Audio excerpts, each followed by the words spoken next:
readings from Canvas. Who can tell me what those articles meant by fast fashion? I think I've been wearing the same thing all three classes, so obviously I don't know what fast fashion is. Anybody?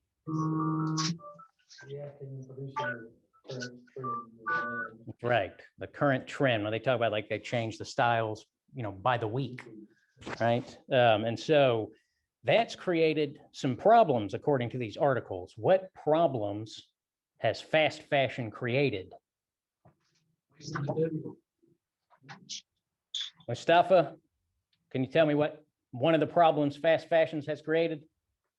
These fast fashion industry has created?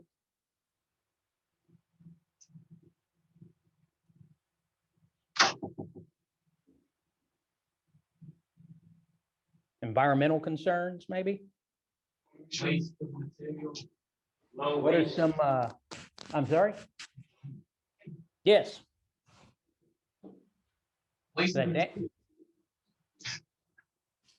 Go ahead. You raising your hand? You said waste of materials, and I said pollution. You'll have to repeat that. You got to speak up real loud with the microphone. Waste of materials. Yeah. Based on the materials? No. Waste. Yeah. Yes, wasted materials. And what are those materials that are being wasted? Plastic. Yeah, plastic and the fabrics, right? Polyester fabric, synthetic fabrics. And what's the problem with those fabrics? Can cause pollution or more, right? Yep, they don't break down. So you'll have them, they'll be sitting in a landfill 1,000 years from now, and they'll pull out a shirt that's in the same condition as when you bought or when you threw it away, right? But that's not really the point of why we read those articles, right? Those synthetic fibers create some environmental concerns, which we do address in Chapter 7. We talk about environmental justice, or I guess the effects of business and of industry on the environment. But we also have, it ties into Chapter 6, which is workers' rights. Now, the fast fashion industry, how is it impacting workers' rights? Low wages and workers' exploitation.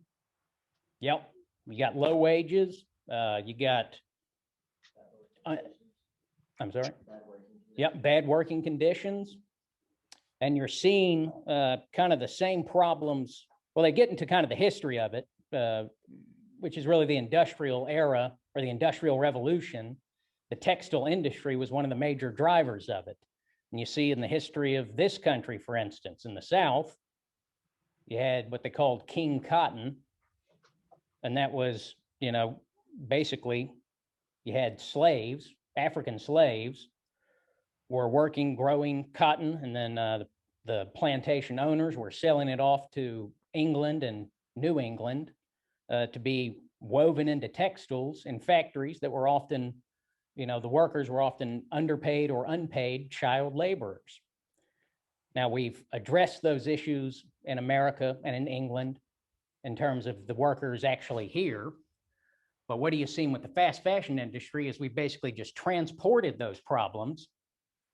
Now, they're the environmental side of it, and they don't talk about it with cotton is actually an incredibly, not destructive crop, but it eats up a lot of nutrients. It erodes the soil pretty badly.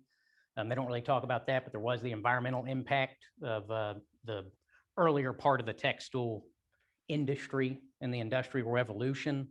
But we're seeing here, again, going back to workers, is with the fast fashion industry is now, instead of having slaves and child laborers in America and child laborers in England, is you now have unpaid child laborers or workers living in incredibly unsanitary conditions and not making enough money to really live on in other countries, developing countries, you might call them, Southeast Asia primarily, and India, right?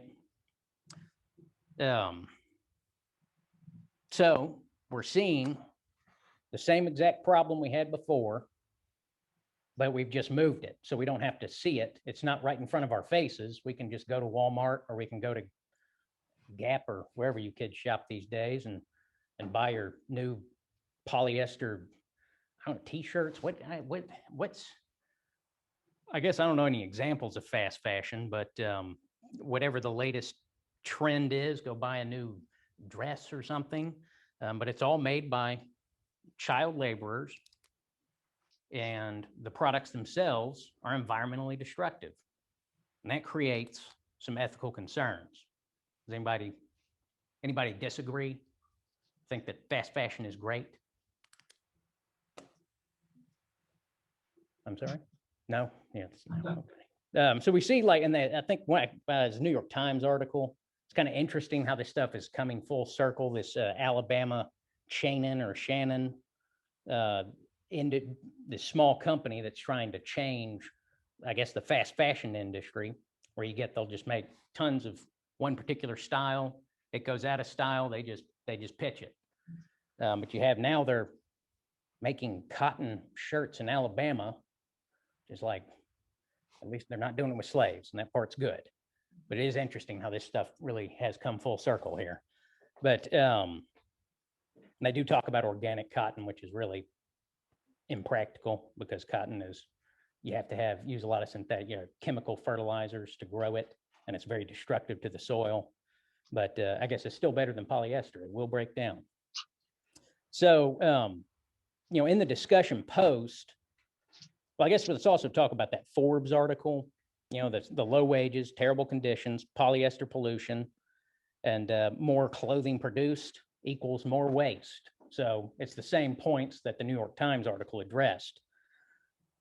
France has apparently enacted several laws. They've made it illegal to destroy unsold products, and they're requiring washing machines to have filters in them that will stop the microplastics from breaking down and entering into the waterways through the wastewater, which ultimately gets ingested by fish, and then it creates a whole chain of problems in our marine ecosystems.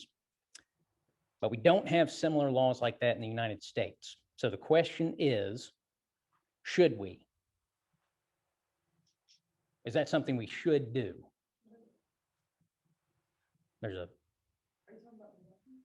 Well, yeah, but also making it illegal to destroy unsold products.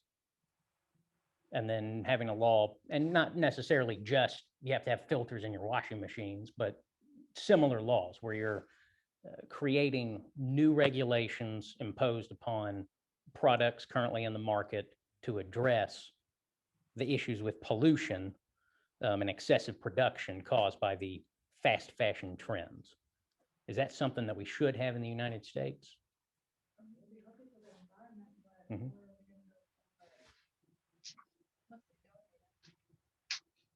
But what if it's no longer fashionable, Mary?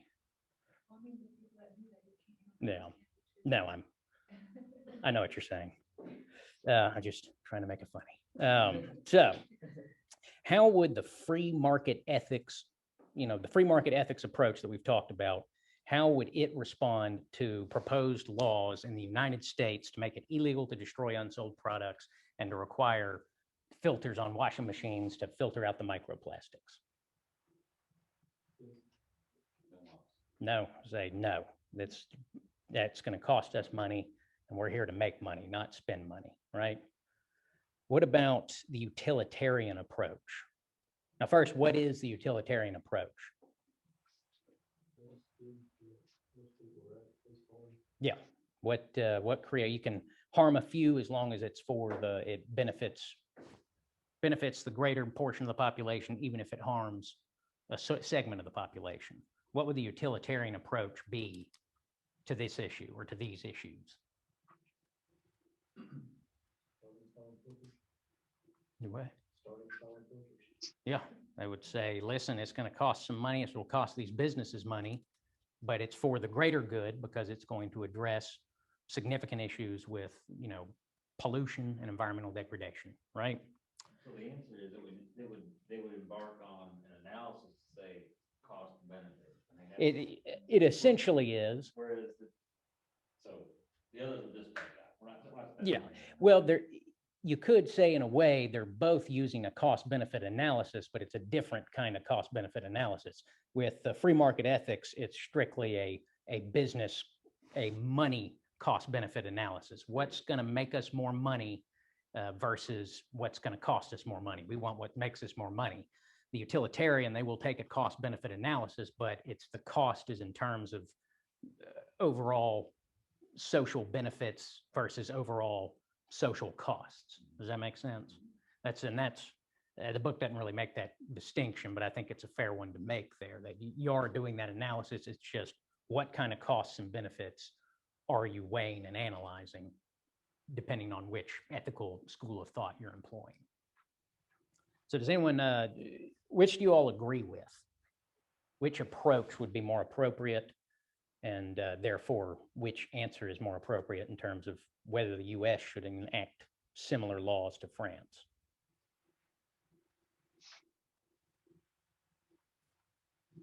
Christina, what do you think?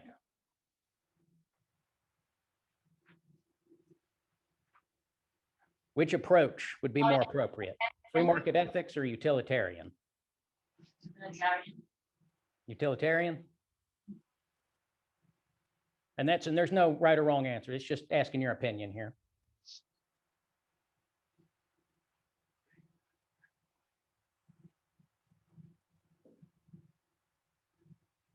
Because you're helping everyone.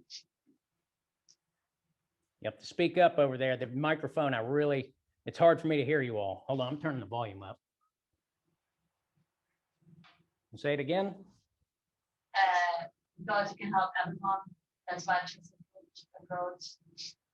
Like the right with everyone. Okay. So, and again, when we get into the ethical parts of this, which do you agree, which do you think is the better approach? I do want to emphasize, I'm not looking for, if you answer free market ethics, I say, well, you get an F for the day. No, it's, we're strictly just talking about opinion here, and it's making sure that you understand how each ethical approach works. Now, there is a right or wrong answer in terms of how free market ethics views this issue versus how the utilitarian approach views this issue. But as far as which one you agree with, that's up to you to decide. So don't feel like there's a right or wrong answer when I ask you that kind of question. Yes. So is the only downside to it the fact that it's going to take money or help fix pollution and global warming? You mean that in terms of the utilitarian approach or just generally speaking? Yeah, it would cost more money. It would force businesses to change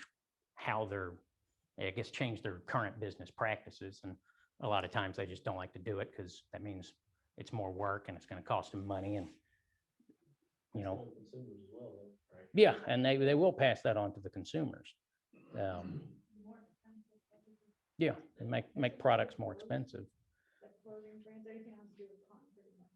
Yeah, or really, they're talking about synthetic fibers and how they don't break down. Because they're all made out of petroleum products. It's not like they're plants that grow up out of the ground and then you weave it into something. You're actually producing this from oil that we're pulling out of the ground or spilling all over the Gulf, as we talked about before, right?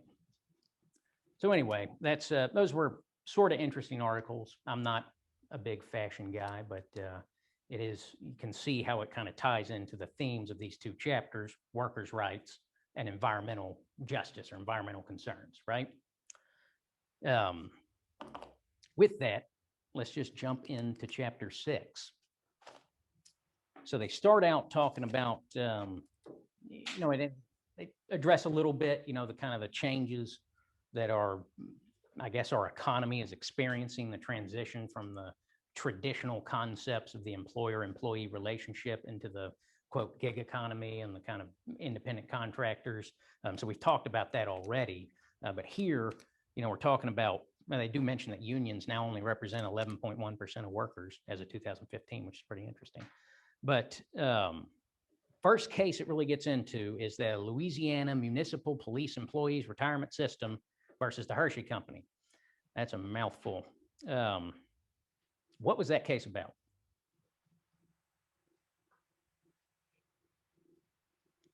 It Anybody? was about an investor who wanted to look into their investment, understand if their investment was really on sound ground, or if it was a farce, they wanted to be able to pull out. And they were investigating whether or not Hershey was doing what they really said they would in terms of figuring out if they were buying their cocoa primarily from the west coast of Africa, which supported largely underpaid labor force. Yeah, exactly. That was, now Hershey, of course, has a huge portion of the chocolate market. I think the book said 44.4% of the chocolate market in 2015.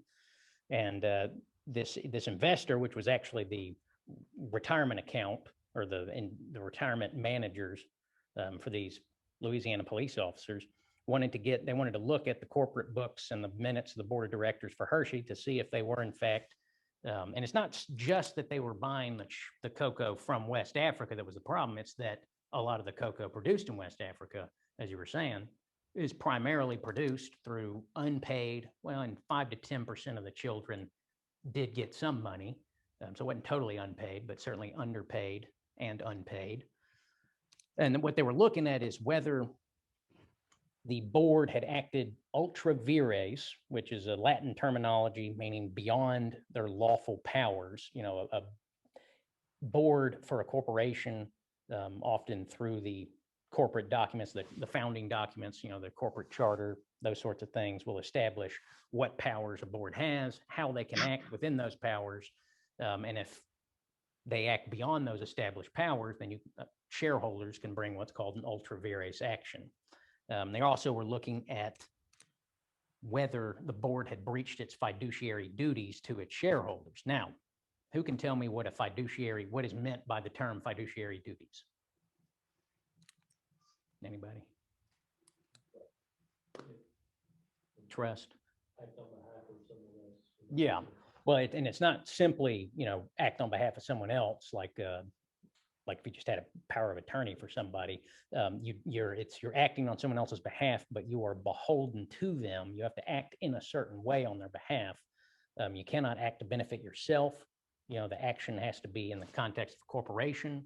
The board can only act for the benefit of its shareholders. If it acts in a way to benefit, say, the members of the board itself, they act in a way that says, okay, we're going to sell off, you know, a bunch of our personally held stocks in this corporation that because we know that we've committed some sort of wrong act and it's going to drive down the price of our stocks. We're going to sell off our personal shares before we tell our shareholders about it. And that's not simply a breach of fiduciary duties. You've also got, you know, securities regulations violations in there, but it would also be a violation of the board's fiduciary duties to its shareholders. Now, that's an extreme example. There are other ways that a board can breach its fiduciary duties, but that is essentially what fiduciary duties are. Is you have to act, you know, in the context of corporation, you are acting on behalf of the corporation and the shareholders for the benefit of those shareholders, and you are bound by duties of loyalty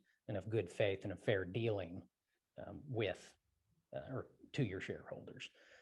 So, you know, when Hershey was established, Milton Hershey, who was, like he said, what they said, the factory was up on a hill and he had a little orphanage so he could help the little children. And he was all about, you know, give candy to children, which now sounds creepy, but, you know, it was all about helping children, right?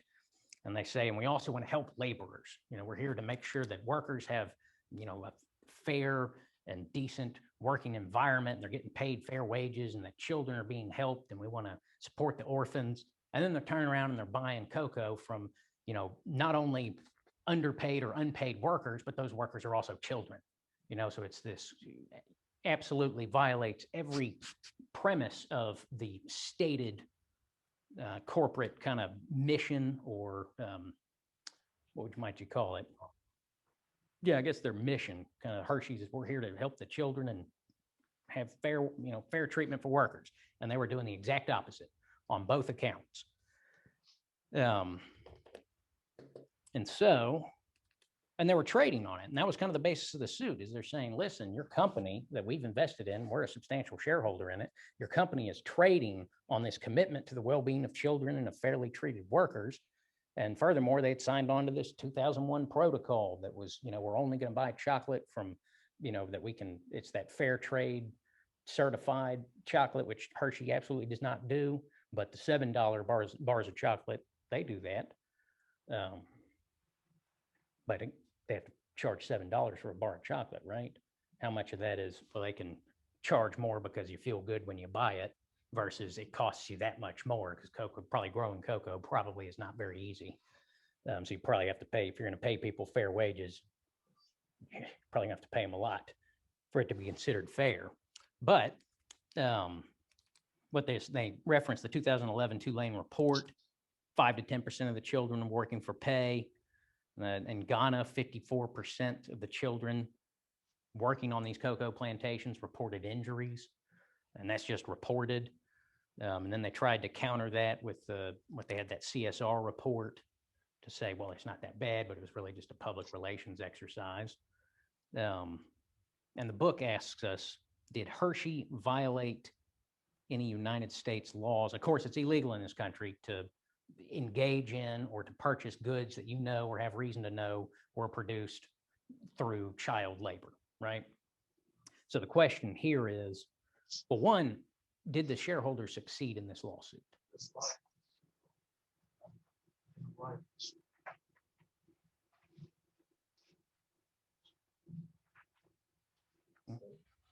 It's not really clear about it. But no, yeah. It's find a lot of these lawsuits, they're like totally unsuccessful. And the book sets it up as like, look at this bad things Hershey's are doing. And the judge is like dismissed. But I think they do raise some significant ethical concerns. And you are looking at it, and it does seem that Hershey's is absolutely everything they're doing just flies in the face of their, public commitments or what they're saying what they're trading on. Ultimately not a successful lawsuit for a shareholder to go after them. And that'll often be the case unless you've got, now if it'd been 50 or 60% of the shareholders had joined in on a lawsuit, it probably would have been a different result. But the book's asking us, did Hershey violate US law by buying cocoa from Ghana and the Ivory Coast? No. Austin says no. Anybody think so? And basically, the book's saying that they exhibit a reckless disregard for the facts of where they're buying this cocoa from. So the question, I think, for purposes of our class is, what kind of duty can you impose on a board to figure out whether the cocoa they're purchasing, in this context, whether it was produced by child labor? Does this lawsuit say, essentially the plaintiffs are saying, you should have flown over to Ghana and Ivory Coast and gone and walked into every farm and made sure, are those children in there? Is that those children working in there? What are you paying them? No, it's not good. Child labor is illegal here. You're not supposed to buy anything produced by child labor, but how realistic is it that you can say, hey, you've got to investigate every means of where you're buying your goods from? How much can you realistically impose on these companies? Well, The question not though, are you thinking in good faith effort to at least understand and do something? yeah. Now I think that's fair. The ethics of it, not Yeah. the legal part. Yeah. And I think from an ethical standpoint, and again, a lot of these cases, in this book, a lot of the time you see that dichotomy, the drowning baby example, that the conflict sometimes between what the law requires versus what is ethically correct, or what is, ethically the better thing to do. So, and let's see. So there was a class action lawsuit in California, Massachusetts, where it was dismissed. That was in the book. That's the only thing I didn't figure out. And they talked about a class action lawsuit from organizations suing Hershey and Nestle, right? And the courts dismissed the case. Yeah, did the book get into why? Yeah, classic. It's typical. Yeah, that's just like Yeah. research. You sit there, you spend 3 hours reading 2 chapters and like research all this other stuff too. It's like, I don't really have the time. So that is really the question is what obligation should a company have to investigate? Now, what if its suppliers are in the United States? Well, and they have 44% of the market too, so. Yeah. I mean, they got a pretty big stick.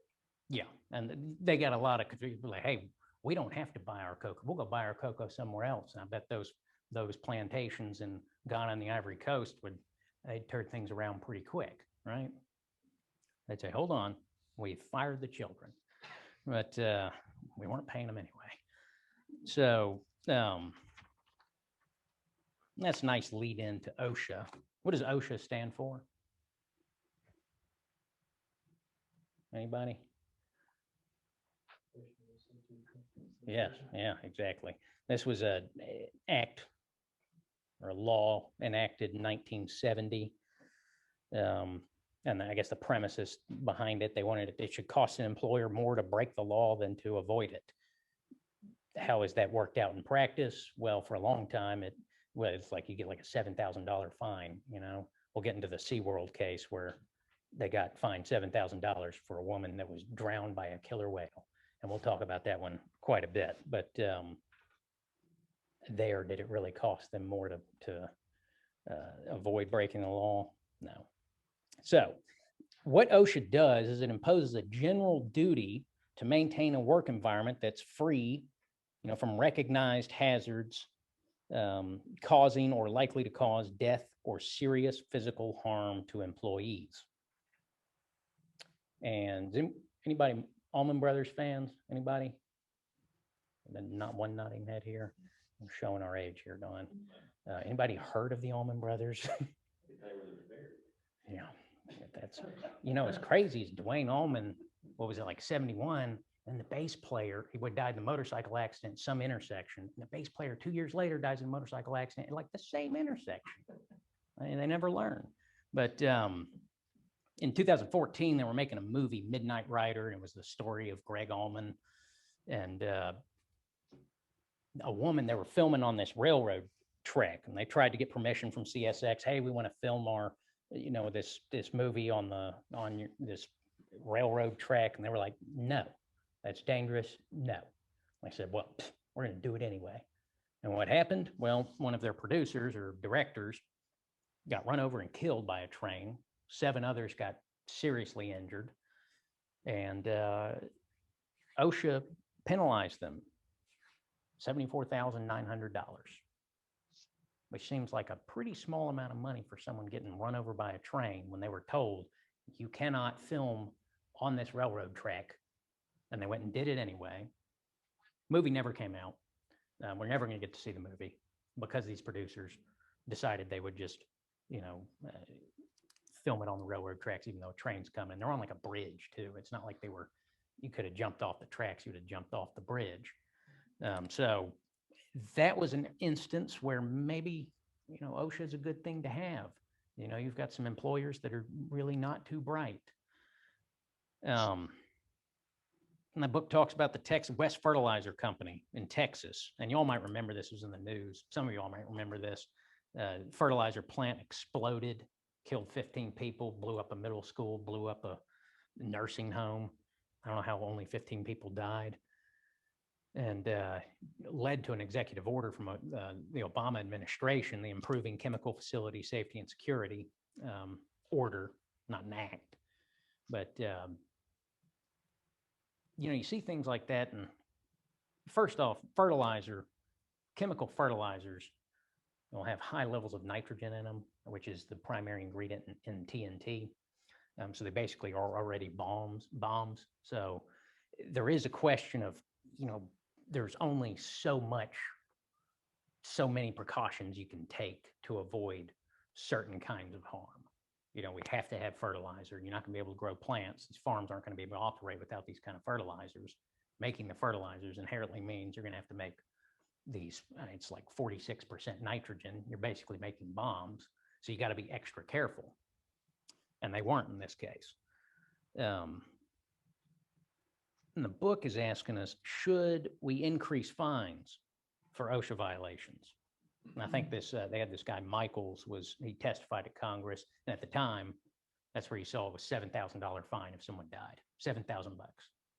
Does that seem, even in 1970, that probably wasn't that much money in terms of a worker has died because of unsafe working conditions that are under the control of the employer.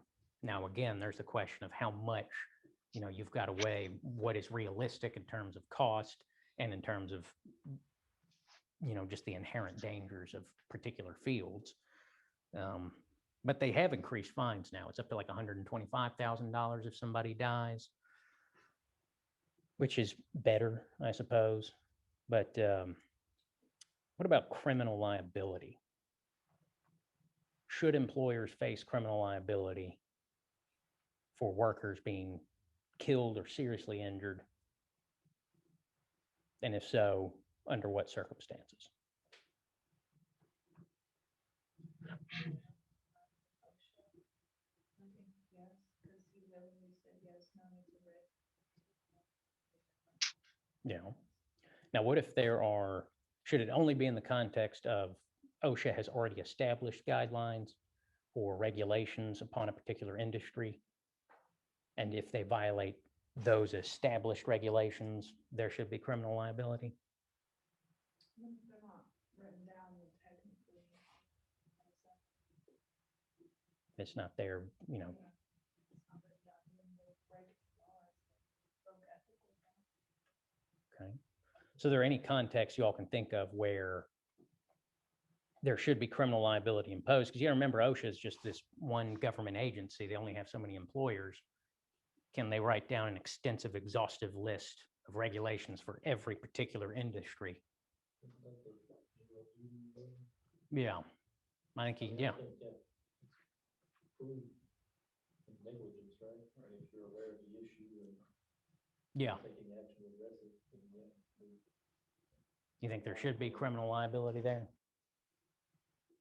And that may, and they don't, it says OSHA's only used it a handful of times. They're really hesitant to impose criminal liability on businesses for OSHA violations. It's just sort of slap on the wrist fines, which for smaller businesses, that could be a huge deal. A little factory in Blount County with 100 employees, if they get hit with a $125,000 OSHA fine, that might be a pretty big deal to them. If Hershey gets hit with 2 people die that get melted in the chocolate vat, and they $250,000 fine, they're like, whatever, we're not putting guards on our chocolate vats, as it'll cost $1 million. So that's, and I guess you do have to weigh, or the government has to weigh, can you fine them, or do you fine them so much that it would just they'd drive them out of business, and then you have a bunch of workers with no employment, versus the fines are so low that there's no incentive for these employers to enact these safeguards or to change how they operate their business to make it safer, right?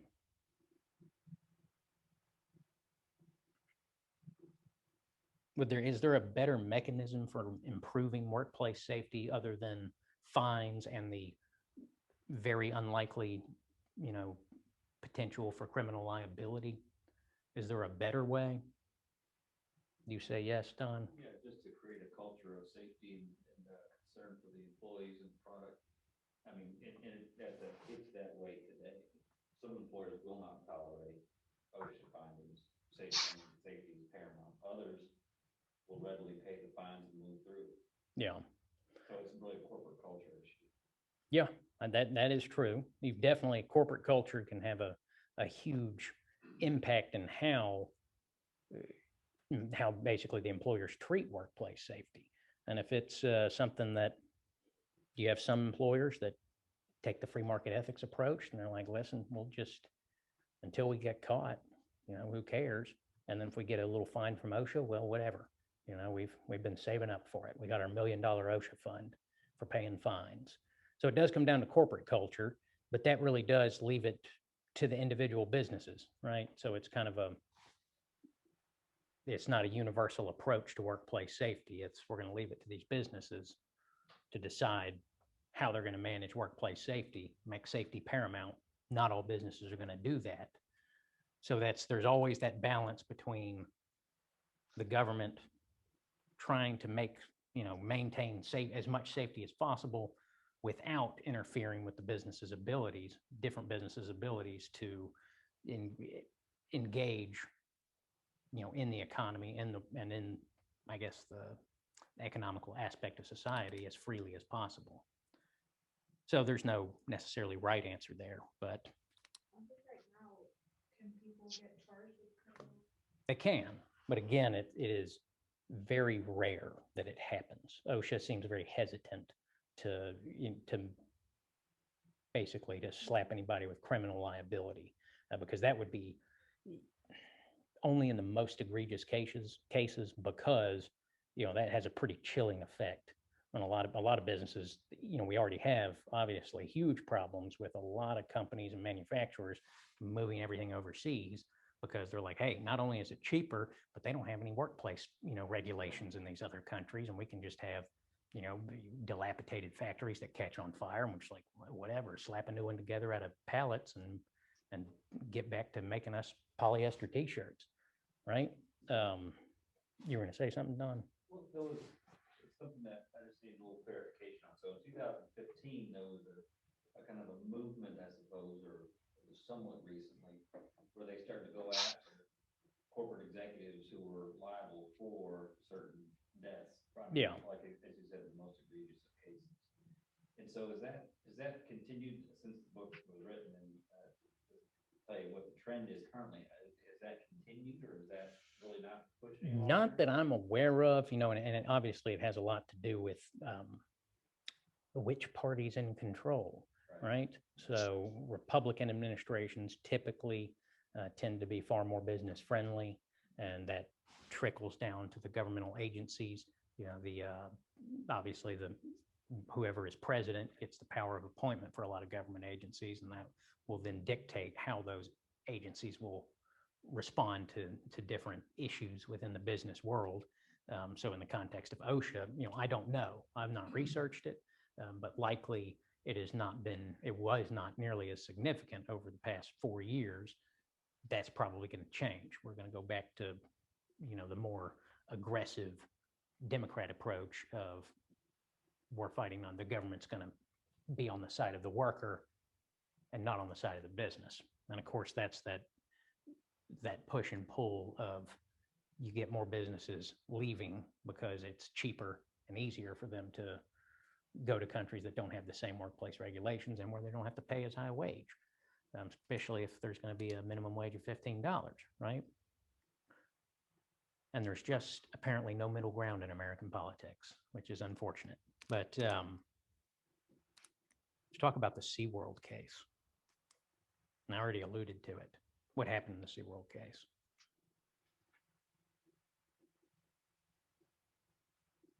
Trainers. Yeah, she's laying on there's like a little platform that's just under the water, and she's laying down with her long hair, and she's laying on her stomach, and the killer whale, emphasis on killer, is supposed to roll over and be on its stomach too, and everyone's like, oh yeah, look at that. But instead, this killer whale grabs her by the hair and drags her into the water and holds her down in the pool while everyone's just like, and drowns her, kills her. And it's like horrifying, right? And who would have thought a killer whale would kill somebody? It's like, I don't know why'd they call him that? So OSHA comes in, they fine him $7,000 because that's what this lady was worth apparently. And they said that SeaWorld needs to provide physical barriers or some kind of, decking or oxygen supply or engineering system that would create the same effect, which is the oxygen supply. That one was like, huh? What do you mean? Give them scuba tanks? Is that what we want?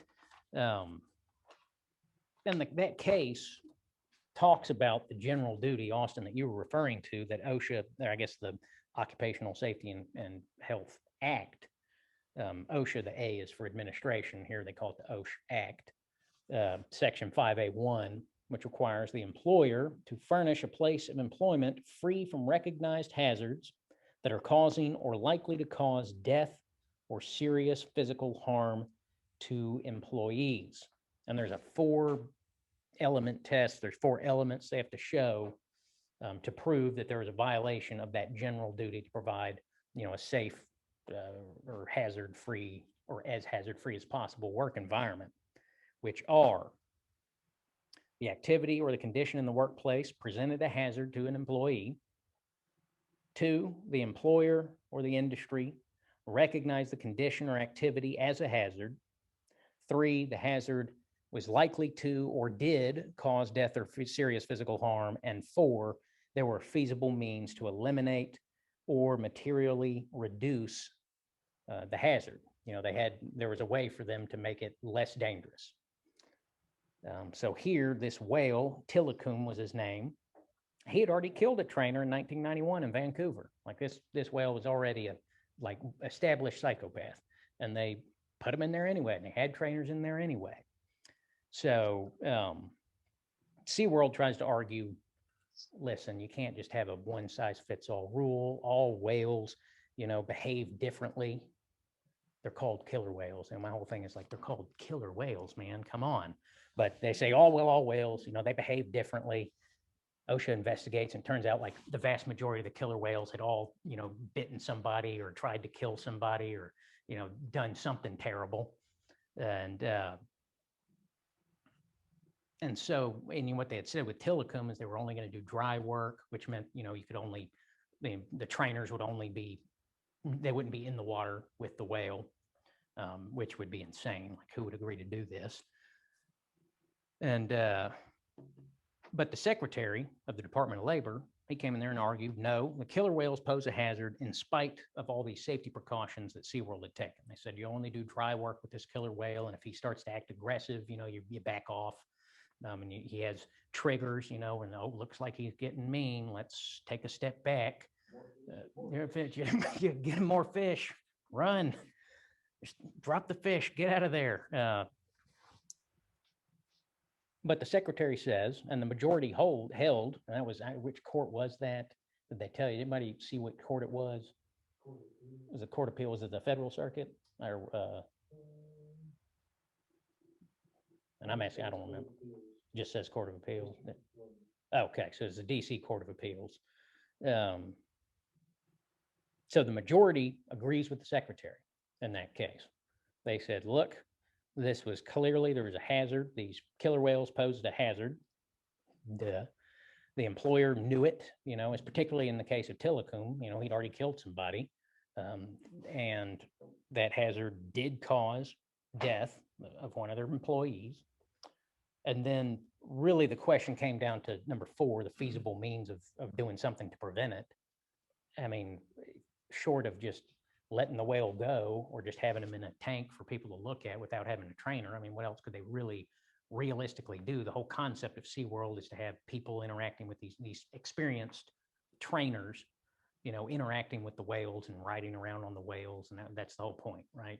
You're there to see that entertainment. That's the idea behind SeaWorld. But here they say there were feasible means to eliminate or materially reduce that hazard, and they didn't do it. Therefore, we're going to find that there is an OSHA violation. Now, there was a dissent to that case written by now Justice Kavanaugh. What points did he make?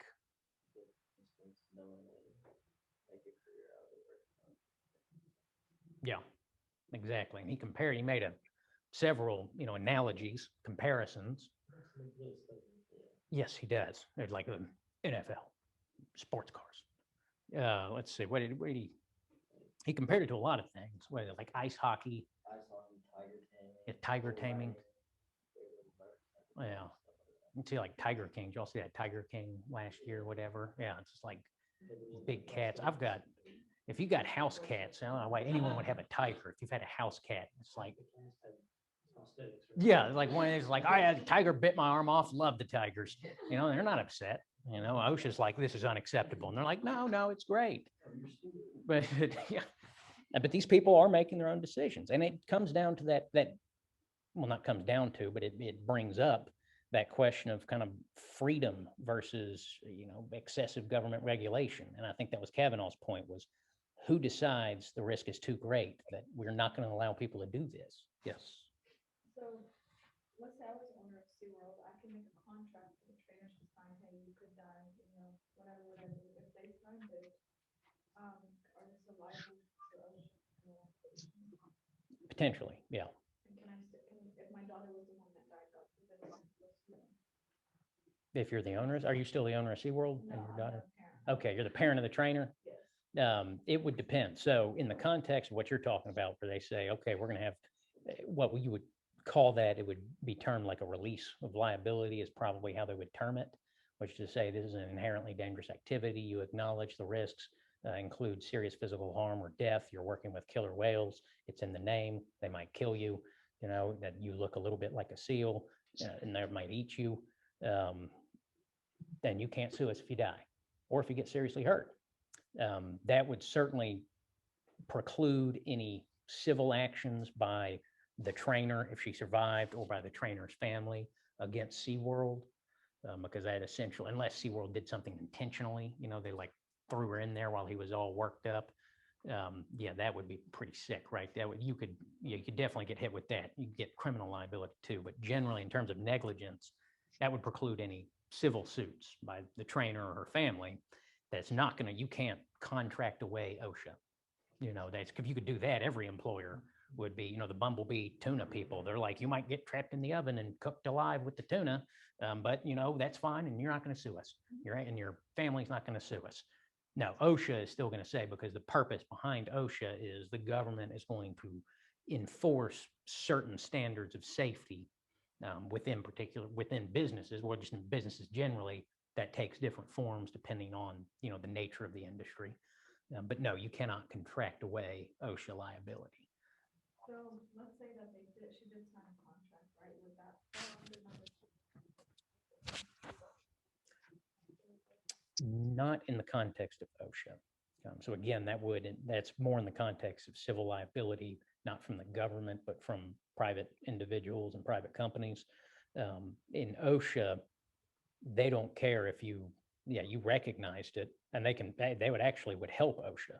They would say, no, you recognize this condition and we can prove it because you made all your employees sign this release that said, Tillicum is probably going to drown you at some point. Sign here. And that would actually help OSHA's case. The Department of Labor, I should say, the Department of Labor's case against that particular employer, because that is an express acknowledgement by the employer of the dangers of the job. And I think Kavanaugh, he talks about, hey, you don't think the NFL, comparing NFL to killer whales, is that a fair comparison? In a way, they might think it's not a good comparison. That's a lot of things, right? Like, you go out there and feature it, right? Yeah, for our entertainment, right? Yeah. And well, but we know now that helmets are maybe making things worse, because if you didn't have the helmets, you wouldn't just go crashing your head. I mean, some people would. I played football in high school, and there was a guy who would, people grab the face mask and bash helmets together. He'd get all hyped up. He would do it without a helmet on. He was not very smart. I don't think he graduated, actually. He wears a helmet now all the time. But he did. I was like, what are you doing, man? But some people are, they're into that. But, I think Kavanaugh does, whether you agree with him or not, it is a fair point or a fair question to ask, is who decides the risk is too high? Should we be free to say, Evel Knievel jumping his motorcycle over 14 flaming school buses? No reasonable person would have considered to, even like a fairly unreasonable person would be like, this is a bit too much even for me. But people like watching it. He's broken every bone in his body. And OSHA's never gone after him, Of course, it's just him doing it. He's putting himself at risk. But although I'm sure he has handlers and stuff that are taking most of his money from him, or were. He's dead. He's got to be dead at this point. Yeah, he's got to be dead. Did he die in a motorcycle wreck? Oh. Yeah, just old age. Wow. So at what point does society say, and of course by society, that of course, that means the government, do they, and he uses that paternalistically decide that the participants in these sports and entertainment activities must be protected from themselves. And that's that's that debate between freedom and, preventing harm.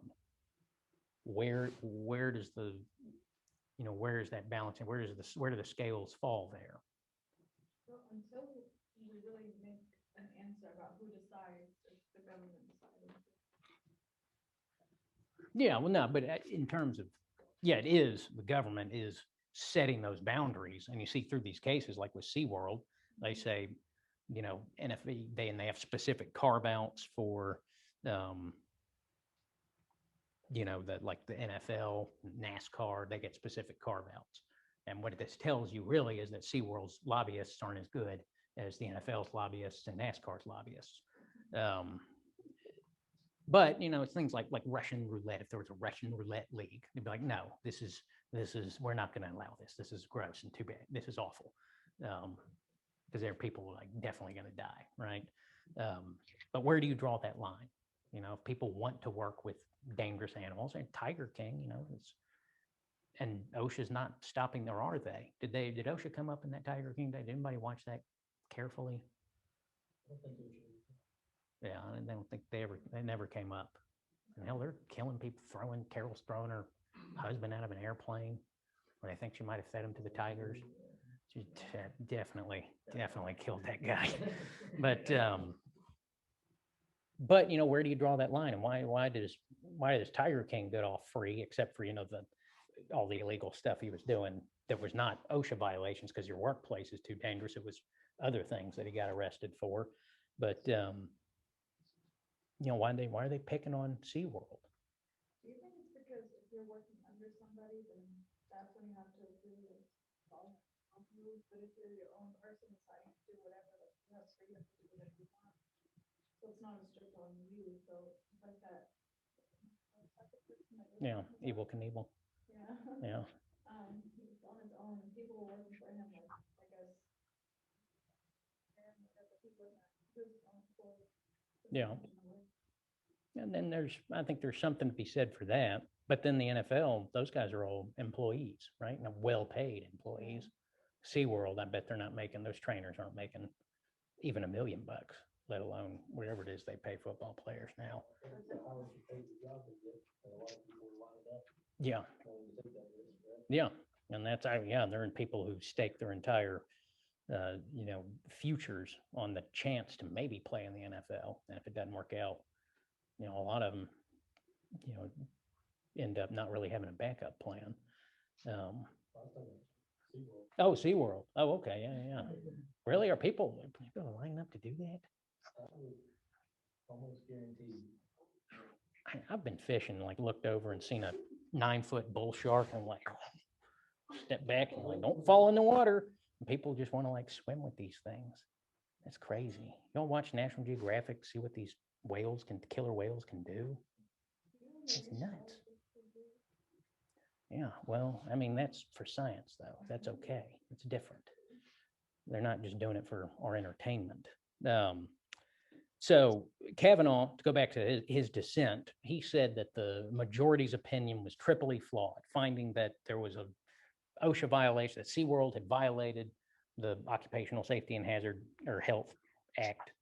It was triply flawed.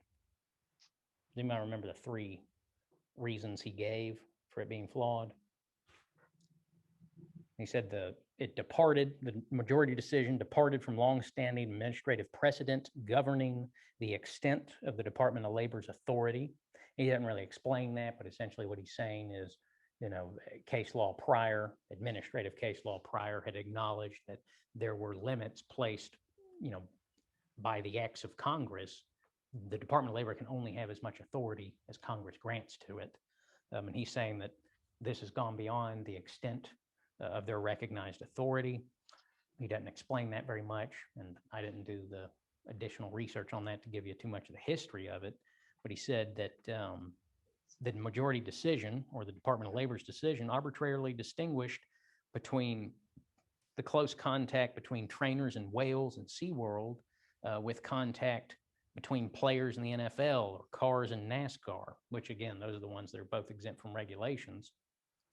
And that goes back to, is that really a fair comparison? You know, you're talking about, people interacting with each other versus a, 2-ton whale. And he said 3, it green lights the Department of Labor to regulate sports and entertainment in a way that Congress did not intend in 1970. From a legal standpoint, those probably aren't the best arguments. I think his overall point is still valid in terms of infringing upon people's freedom to kill themselves in all sorts of crazy ways or put themselves at risk. But it's an interesting dissent. And now he's a Supreme Court justice. Whoever majority opinion, it's like, we don't even know who they are. But so joke's on them.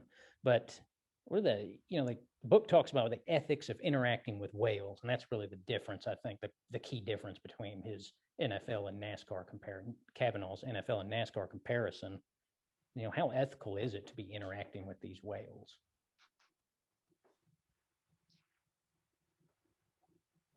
That's the ethical issue.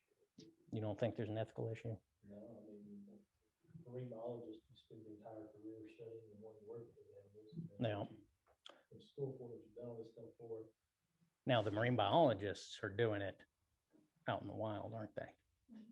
What about capturing these whales and transporting them into these basically just swimming pools?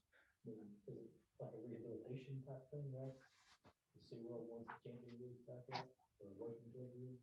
Yeah, They because can't because most people have been born in captivity, so. well, and they've been just hand-fed dead fish their whole lives. They wouldn't even know how to hunt. Like the only thing they've ever hunted is SeaWorld trainers, right? I think there's a significant conservation element to it, an educational component to it. Yeah. In their stated mission, kind of like Hershey's talking about their mission, I suppose. But, Yeah. But I think there's merit to those educational fronts as well as part of the mission. And how do you do that? You can't take everyone out on put them on a sub and go down, use bathrooms and check out, see what orcas doing. Yeah. Yeah, they wouldn't get on a submarine anyway. But yeah, I think those are fair points. And I think the book pushes you towards, free the whales. These guys grew up on Free Willy, but I remember jumping over the seawall. It's like, come on, man. I don't think whales can jump that high or that far. But Did you kind of apply the same concepts for people that work with bonds? I don't know, what, fireworks, something like.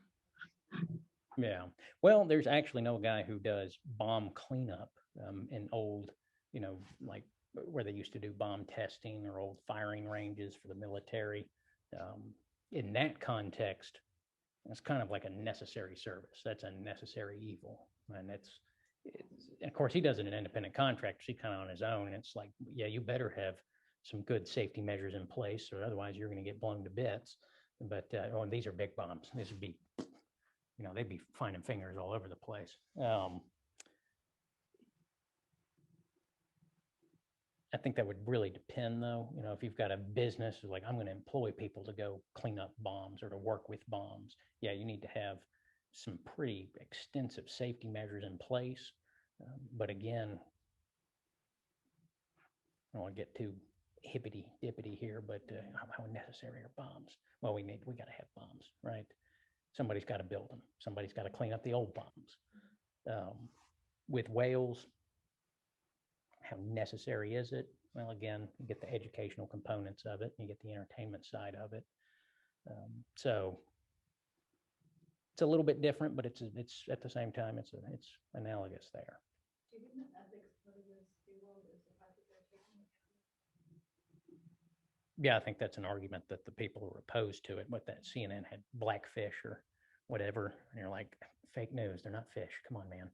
But I think that was the argument they were I didn't actually watch that, but that was the argument they were making but as Courtney said, a lot of these whales are born in captivity or have been in captivity for, yeah. And yeah. So, and should they be born in captivity? Well, I mean, you shut down the whole zoo and aquarium industry. You know what I mean? We got like giraffes are born in captivity, elephants and all kinds of animals we have now born in captivity. In some cases, that's the only ones of those animals that are left because they've been wiped out in the wild. So in some ways, it's like good that we kept them. But then you might argue that capturing them and for exhibition is part of what contributed to their decline in the natural world. So there's definitely quite an ethical debate in terms But of. it's also not like that they have like 150 wells at SeaWorld, like they only have like so many. Yeah. Like they're not taking them off of the wild. Yeah, of course not. And again, it's Austin, I guess you just looked that up, that it's been, it hadn't been since the 80s that they actually went out in the wild and caught one. And I don't think they even can do that anymore. I'm not sure, but I think they pretty much, put a stop to that. But then you've got the whales that are there, they're in captivity. You can't let them go. What are you going to do? Just euthanize them? I don't know. That's what they do in Tennessee. You can't keep wild animals as pets. These people had a pet deer. They took care of this little fawn that they rescued, and they had a little bowl for it, and like I said, Bambi, and more little collar. They let the deer run out. It would just come back. They'd be like, go out, be free, and be like, come back. TWRA finds out about it, and they kill the deer. It's terrible, but hey, you can't have wild pets in Tennessee. But yeah, it's not really fair. You can't just kill the whales. You got to take care of them and make some money in the meantime off of them, right? That's fair enough. I like animals. I don't know about killer whales. I'm not big on killer whales, but sharks are scared of killer whales, if that tells you anything. Like they kill great whites and like eat their livers. And these are sick animals. These are monsters. Yeah, well, killer whales, they got big teeth. But and the book does ask, should SeaWorld be outlawed? I think everyone's kind of agreed here, no. And I think we've made some good points as to why. Mainly that, we can't let all these whales go. They're going to have to be there. And the only way to make it sustainable to care for them is to allow people to pay money to go see them, right? And if you outlaw SeaWorld, why not just outlaw the NFL? With CTE, is that that's the brain damage caused by, but if you're making that much money, you can afford a really nice wheelchair when you're drooling in the corner. Who's that little, I say little, he was like probably taller than me, Wes Welker. He was the Patriots wide receiver. Boy, that guy got hit in the head a lot, didn't he? He's going to be drooling in a corner. But we were entertained. And that's what matters. That's what matters. Yeah, and again, he made that choice, and he made a lot of money with that choice. So and he got to be famous too. So, and we're all going to die at some point. Hopefully you all become famous. I doubt I will, and but so book talks about a couple of examples. Johnson Controls, this company that produced a lot of stuff, but including batteries, and they banned fertile women from manufacture and from their battery manufacturing department because they found out that lead exposure can cause significant birth defects. And the book asks, is this analogous to SeaWorld? Do you all think so? I don't think it is. The book asks some weird questions sometimes, like lead batteries, killer whales. I don't see the relation there. And yeah, it's good that we don't have fertile women working on these lead batteries, because birth defects in children could cause, that's increased burden on society. It's increased burden on the mothers themselves. So yeah, I don't think it's analogous at all. Not really sure why the book asks it, but so we want to apply these OSHA, these concepts that we talked about in the SeaWorld case to the following also sort of bizarre examples. There's Mayo hires a welder in 1987. And welding, you get exposed to a lot of, obviously weird metals and gases. In 2010, so this guy's been there 1987, and come 2010, he starts telling his coworkers that he's gonna kill management. He's gonna kill some of the people in management. And they go and they ask him, and they're like, "Are you actually gonna kill anyone in management?" I can't guarantee I won't do it. Is there some sort of OSHA violation there? Using that 4-part test. Again, this is a bizarre example. I don't really know why the book does it, because it doesn't really implicate OSHA so much as I think it implicates like potential criminal conduct, which is not really what OSHA is contemplating. This is sort of a unique and bizarre circumstance where you got a guy who's kind of going crazy. But does anyone think that the OSHA test should apply here? No. Yeah, that's a weird example. Now, this is a much better one. Sungila is some manufacturer. They've got a employee who's legally blind, which means he's not totally blind, but is basically blind. Can't drive, has incredibly poor vision. And they're considering this person for a management position but you got to pass physical exam. And they deny the position. They say, no, we're not going to give you this management position where you'd be managing one of our factories, our manufacturing processes, because we find that there would be a significant risk of harm and we can't make any reasonable accommodations. Is the employer making the correct decision in that context? Someone who's legally blind. And that sort of implicates the ADA that we talked about last week, right? So you got to make some kind of reasonable accommodations for this person. But when you look at it in the overall context of the safety of our workers, in the context of OSHA, we have to make sure that we don't create any hazards or exacerbate any hazards, and that we minimize to the greatest extent possible, the most feasible protections we can have to hazards in the workplace. We can't have a legally blind manager. So there's a context, that's a situation where worker safety is going to trump ADA concerns. And I think that's really what the book is kind of getting at with that example, which is better than the crazy welder.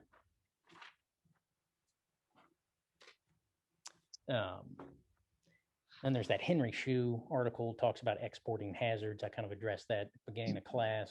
There's not really anything to discuss there other than, again, the problems we had in this country and in the Western or quote civilized world in terms of dangerous working conditions and exploited workers. We basically just exported that to Mexico and Southeast Asia and other parts of South America, which is primarily because it's cheaper. It's actually cheaper to have things manufactured thousands of miles away and shipped over the entire Pacific Ocean than to just implement safety measures in factories in America or in the United States. But again, there's not a whole lot to discuss in that article. I don't know. It is what it is. Does anybody have any thoughts on it? Comments? Neither do I. And we've already talked about corporate criminal liability and that OSHA rarely invokes it. Again, primarily it's because it would have such a chilling effect. They did in 2016, I think, in West Virginia. Don Blankenship was the head of some cult, and he was notorious. He's just this firebrand, doesn't care about, I don't care about the government. And he would just had these incredibly unsafe mines, and 29 miners get trapped and ended up dying. And he spent a year in prison, and then later ran for office, but he lost. But that will lead us into workers' compensation. Now, you all are familiar with the concept of workers' compensation and the premises behind workers' compensation, which is essentially it's a compromise between employers and employees, and it's existed for about 100 years, a little more than 100 years.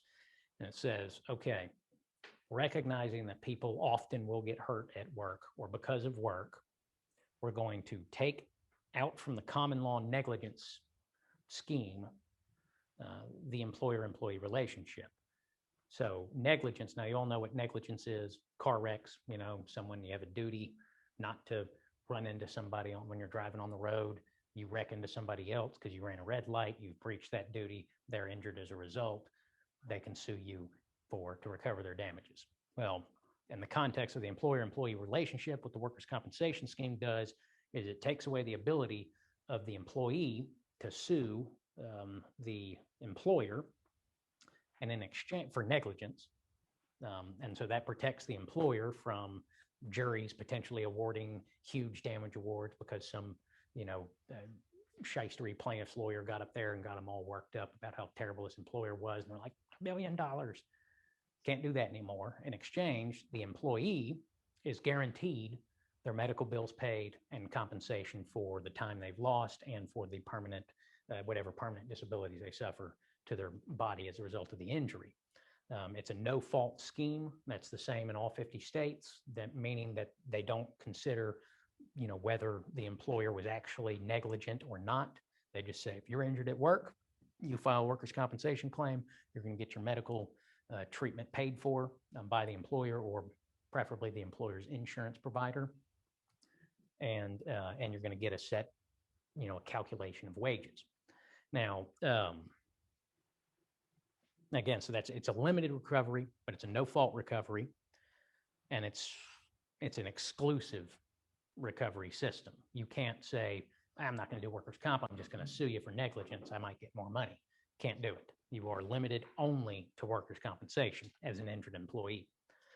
The book gives you an NPR article, and NPR is great for if you don't like commercials. You can listen to classical music without having to listen to 40 minutes of local ads. So I like it for that. But the interviews and stuff they do can be a bit obnoxious. They're always like breathing heavily in the microphone. They're like, so like, tell me about your relationship with your father. Yeah. And it's like, oh my God, what? Get to the point. So they had this NPR interview, and I guess they give you a transcript in the book. I don't think it was an article, but maybe it was, where they're talking about all the changes being made to the workers' compensation laws in the various states. And they're like, all these conservative legislators are gutting the workers' compensation scheme, and now employees they're injured and they're not able to recover what they used to be able to recover under the workers' comp laws, and it's undoing the whole system. And they even mentioned Tennessee as one of the states that has basically undone all the protections that employees enjoyed under the workers' compensation laws. That's not entirely true. They say it's reduced the benefits people can recover. Well, I used to do workers' compensation defense. I don't recommend it, but it was 2014 when they made those changes. And Courtney, do you have the mouse? Can you scroll down on that just a little bit? Can you all see what's going on here? These are the workers' comp rates published by the Tennessee state government, Department of Labor and Workforce Development. And you see here, so this is the, maximum weekly wage, which is it's just a math formula. They take your average weekly wages over the 52 weeks prior to your injury, and then they multiply that by 66 2/3%. You get 2/3 of your average weekly wages is your quote comp rate. And you see here, this is under the old scheme, $599, then it goes up to $618, goes up to $680, it goes up, up, up, up. You scroll up, please, Courtney. You get 2014 when they change it, well, it's still going up. It's still going up. Continues to go up. Look at that. I know it's all the way up to almost $1,100, right? And then you look here, body as a whole, this is what basically they calculate the total number of weeks of disability you get. Used to be capped at 400. Then they changed the law. Oh, it's actually more. You can get an extra 50 weeks of benefits. So your max total benefit is almost $50,000 higher the next year after they make the changes to the law. So this is probably the most egregious example of the book taking a very one-sided approach to issues. So it's, don't always take what the book says at face value. And again, they're quoting an NPR article, and NPR is in terms of the media, they're one of the better ones, but they're not always correct. So just, this is give you a real world example of actually the changes that we're making was trying to simplify the process and make it less bloated and confusing. It was clogging down the court systems. Tennessee now has their own, bless you, they have their own workers' compensation courts now. So there's just one court that handles them. They actually process them very quickly. So it has actually been a net positive for employees who the only people who have really suffered, and this may explain why NPR didn't like it, is plaintiffs' attorneys who used to, basically workers' comp cases would keep the lights on, keep the bills paid, keep your secretary paid while you waited for the next big car wreck to walk in the door. So a lot of plaintiffs' lawyers aren't even taking comp cases anymore. That's on them. Who cares? But is it hurting the workers? No, it's really not. It's actually simplified and clarified the workers' compensation scheme in this state. Now, I'm only a Tennessee attorney. They talk a lot about Oklahoma and the changes they made there. Maybe those were awful and really did hurt employees more. But as far as Tennessee, the NPR article cited by the book is incorrect. This is the numbers don't lie. They can get more money now than they could under the old scheme. Now, does anybody have any, they said they were dismantling workers' compensation. No, they were not, at least not in Tennessee. Does anybody have any questions about workers' compensation or how it works?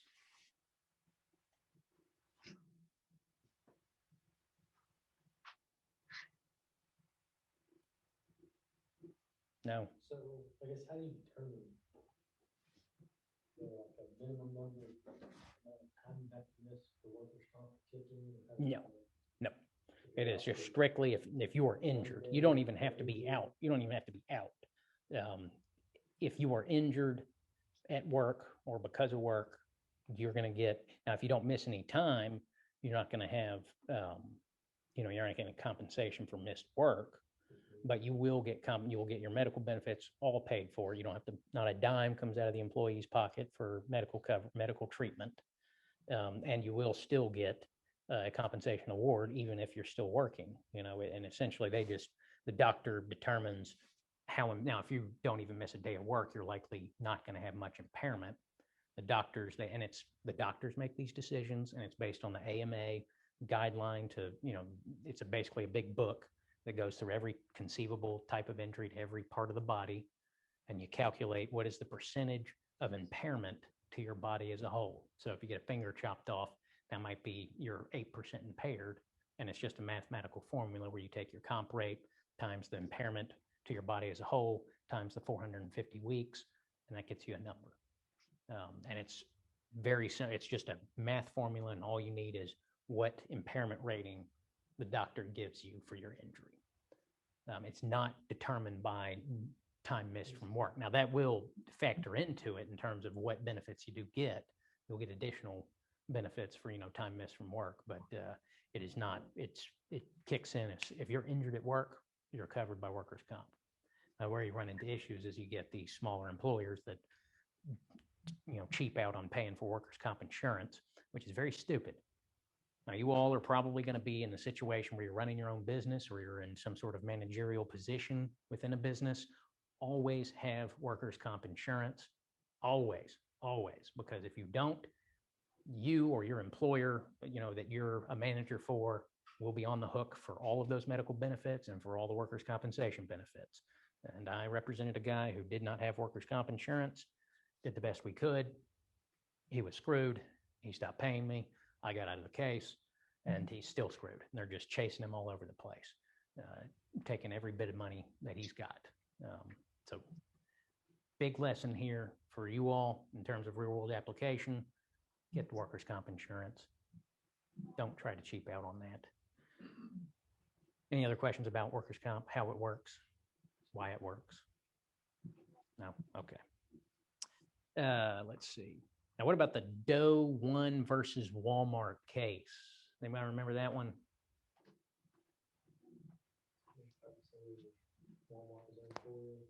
Yeah, so it was, who sued Walmart?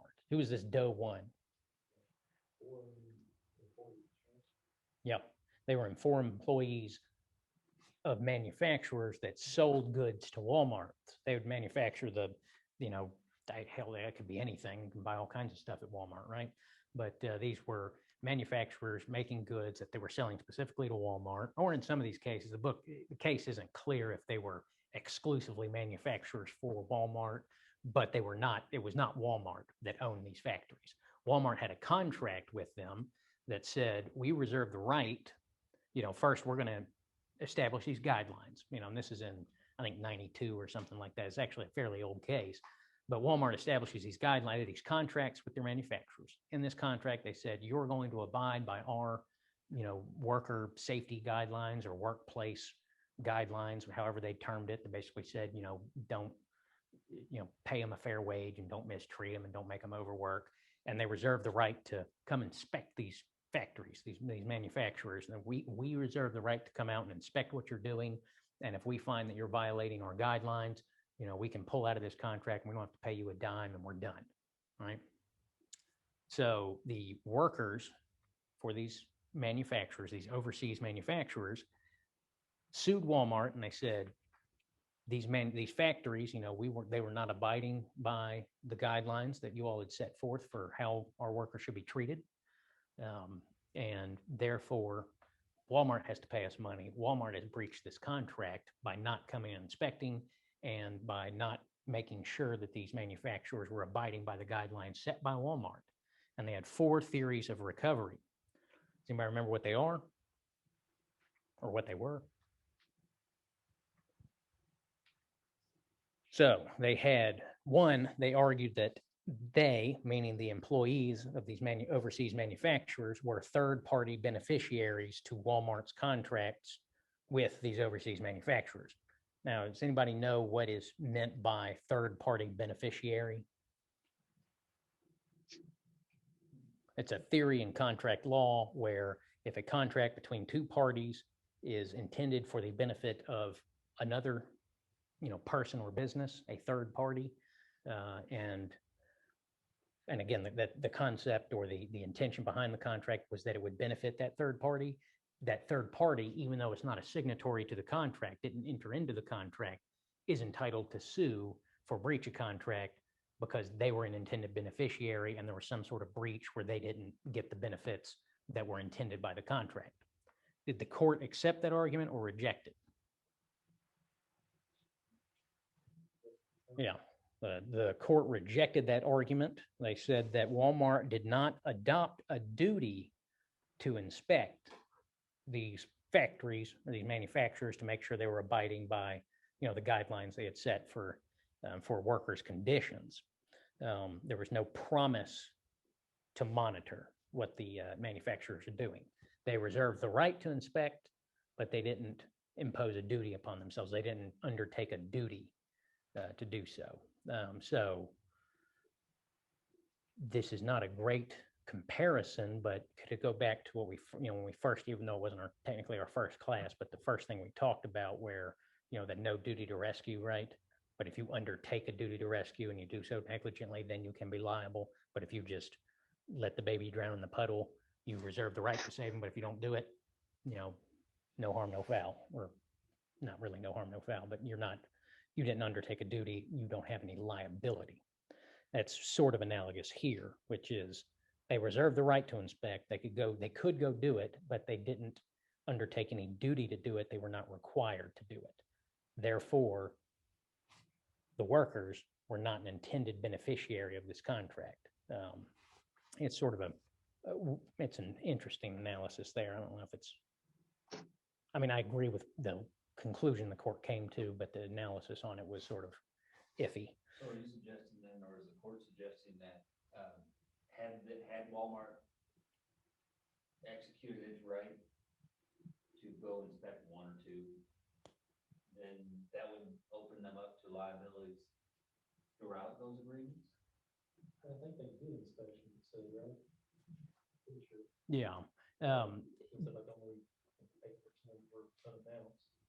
But they said they would you know, and then they did, yeah, and they would come and they'd be like, hey, Walmart's coming in, make it look like you haven't been working for 80 hours straight, you know? Come on, pep up, drink some coffee. Yeah, no, no, it's still, even if they did, you know, and then they did undertake to inspect, or they did go inspect, I should say, that does not, just because they exercise the right that they have reserved to inspect, that doesn't if they exercise that right, it doesn't translate into a duty. It's still just we've reserved the right, but we don't have a duty to inspect. And therefore we don't have a duty to these employees. We have only. Because the language didn't say, you know, we will, if they would have said in the language, we will inspect. Now, even if they had said we will inspect, that still is not, that language is not going to be sufficient to say we have a duty to your employees in Mexico or in China or Bangladesh, wherever these factories were. We impose upon ourselves a duty to inspect to ensure that these workers are being treated fairly. That language would probably be sufficient. If they said we will come inspect you, that still wouldn't be sufficient. That's still just reserving the right. It's whether they say may or will, it's essentially they're reserving the right to do it. Does that make sense?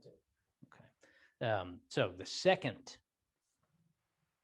theory of liability advanced by the anonymous plaintiffs here was that Walmart was a joint employer. How did the court rule on that theory of liability? No, not a joint employer. Why?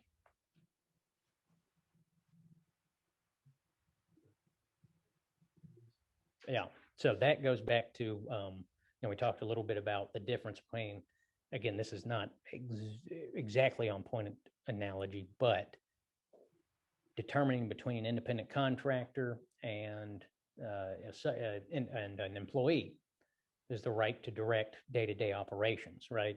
Or the method, the means and the method of how the work is done, you know?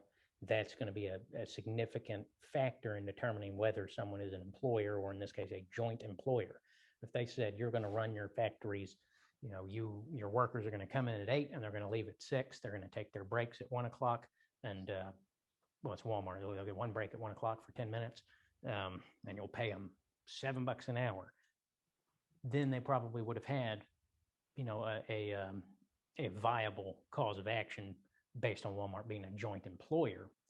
But in this case, they did not. Walmart just went and said, listen, you got to abide by these rules. And if we come in and find you haven't, then we're not going to do business with you anymore.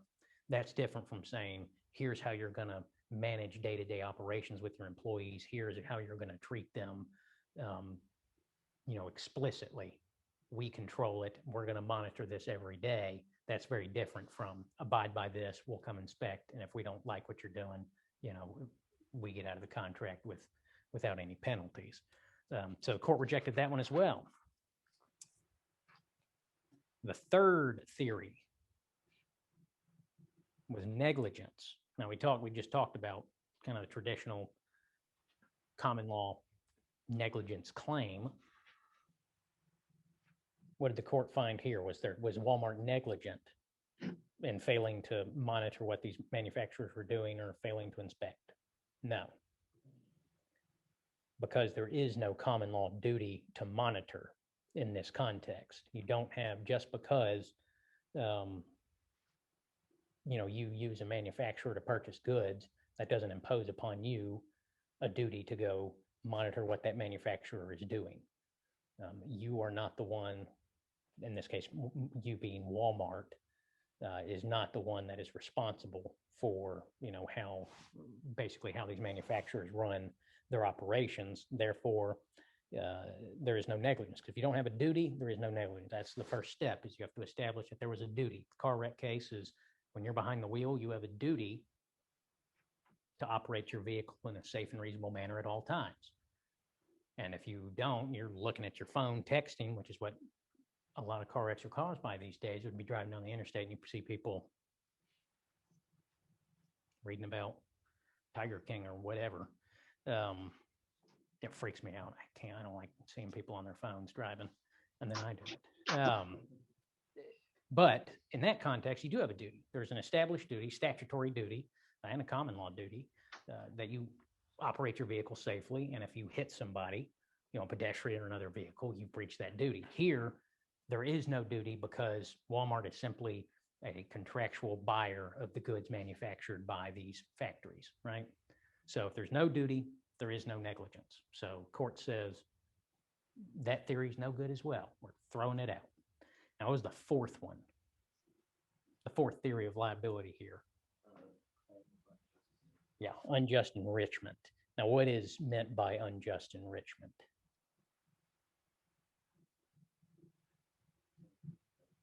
Walmart unjustly enriched the plaintiff's expense by profiting from relationships with suppliers. Okay, that was what they were alleging. That's what the plaintiffs are alleging here. Now, then the court, I think they talk a little bit about what is the theory of unjust enrichment, just generally speaking. So that was where they, pay you pennies, but make hundreds of dollars on unit sales type thing?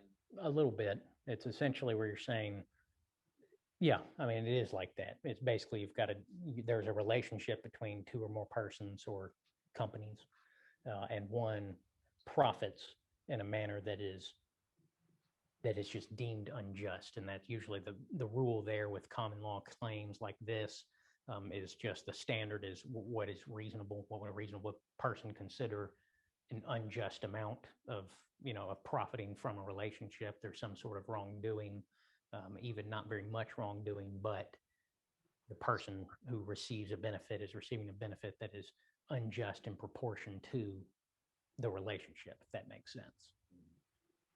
And did the court find unjust enrichment here? No, there's a lack of prior. Exactly. So unjust enrichment, the concept of unjust enrichment necessarily contemplates that there is going to be some kind of prior relationship between the parties. It doesn't have to be just two, it can be more than two, but there has to be some kind of prior relationship that one party is benefiting more than the other, to the extent that a reasonable person would say, this isn't just. Some people get a better deal, they're getting the longer end of the stick, I guess you could say. But it's not necessarily unjust. It's only where, what would a reasonable person looking at the situation say? That person's profiting more than would be just. Does the subcontract between the organizations act as the basis for that determination? I mean, so. In the context, yeah. For the supplier said, yeah, we're gonna agree to this price for these quantities. We'll sign that. I mean, that's basically. Yeah, it's not going to be, unjust enrichment is almost never going to be just, this contract was unfair, it's unjust enrichment. There's always going to be, almost always, it's going to contemplate some sort of breach. And usually the breaching party, in the context of an unjust enrichment claim, in conjunction with like a breach of contract claim, would be the breaching party has breached in a manner to enrich themselves. Now, unjust enrichment can imply outside of the context of breach of contract cases. There can be like double dipping if you like, for instance, workers' comp. One of the reasons they don't allow employees to go sue employers is because they're covering workers' comp. If you allowed them to recover under workers' comp and then they turn around and sue the employer, that would be unjust enrichment if they, were able to collect a judgment just on an ordinary negligence claim. That's kind of the general concept behind unjust enrichment. But here, court said there was no prior relationship. The employees of a manufacturer, they can't recover from an entity that purchases goods from the manufacturer. That's just because Walmart's in a contractual relationship with these employees' employer, these manufacturers, doesn't mean that the employees of that manufacturer can then say, well, we've suffered harm as a result of our working conditions, and Walmart's the one that buys the goods and they're profiting. They're not having to pay as much for these goods as they would if we were being paid a fair wage, et cetera, et cetera. The court says no prior relationship. Sorry. Now, what about, you have any thoughts on the book? This chapter 6 ends with kind of corporate conduct, corporate social responsibility.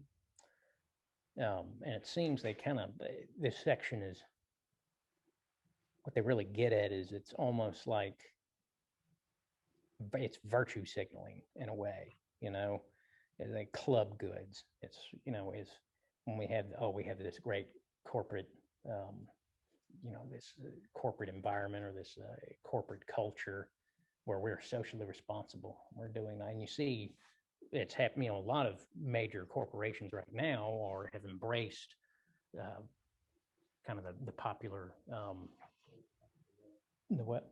Okay, that was active. Yeah, well, they do. They feel like a lot of them may feel the pressure to, oh, if we don't do this, the Twitter mob will shut us down. We'll have protesters, screaming outside of our doors all hours of the night. So this is actually, it's interesting that, this book was written a few years ago, and you see that's progressed to an extreme where it's no longer really the corporations that are, oh, look at our corporate social responsibility. Look how great we are.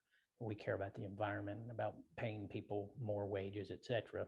Now it's almost they're on their heels, just reacting to the Twitter mob in a lot of ways.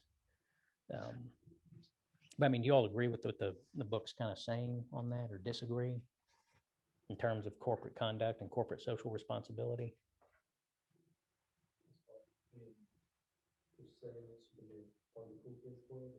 Yeah, is that, I mean, do you think there's validity to that? Well, yeah, yeah, there you go. And paying lip service to it. I think that's a very fair point where they say, oh, look at this is what we're doing we're helping the kids and we're making sure workers are getting paid fair wages.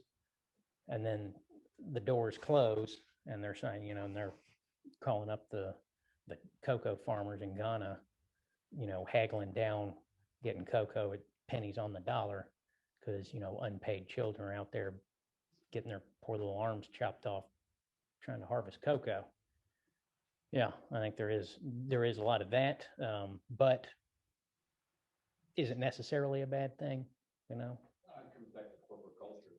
I mean, some companies, I've worked for one who walk the walk. Yeah. Others just put on their website and nobody knows what it says, hasn't changed either. Yeah. And so those two dichotomies exist.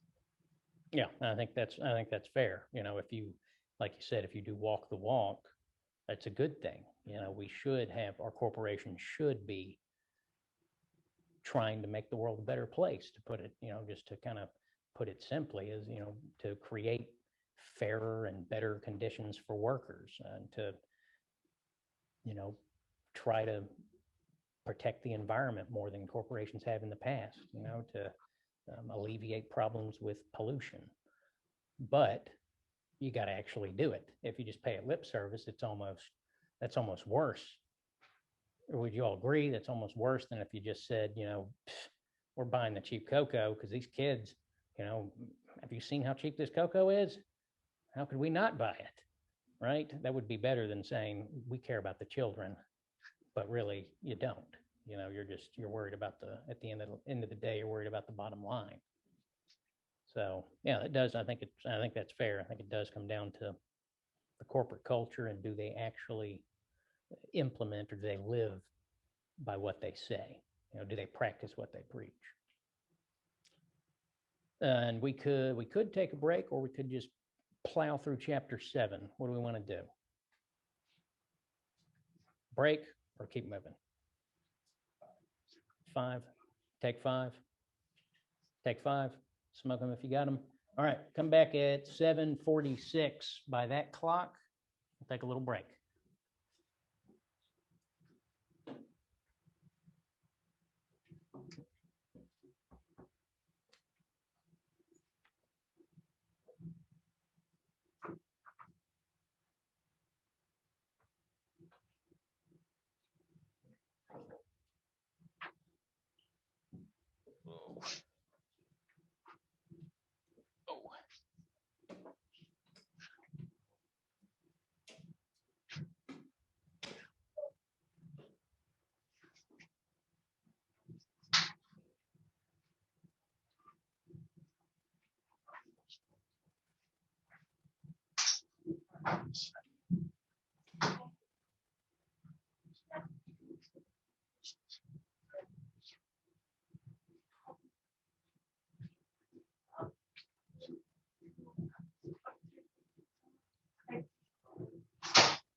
I don't.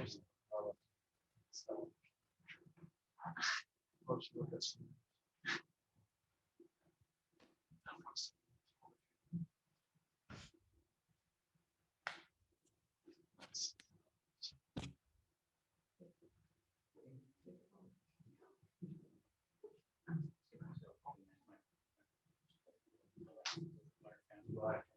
Yeah.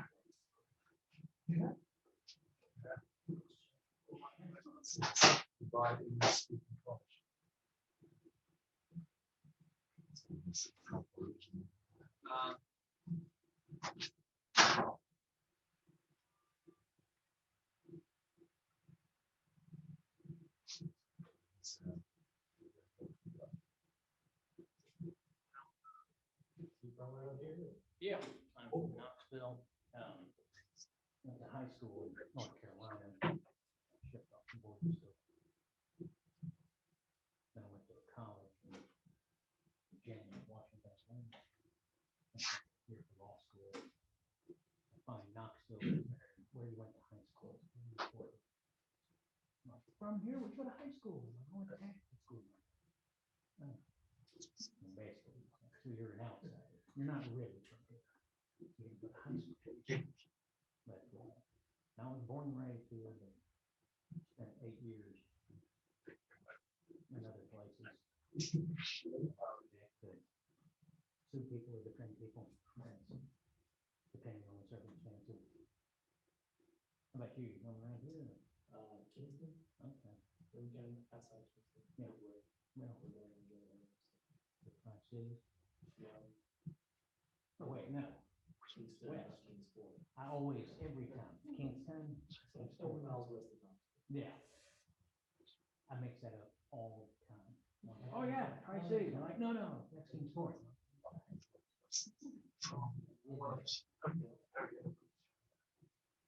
Kingston, you're past Harriman. Actually, just before. Just Regular.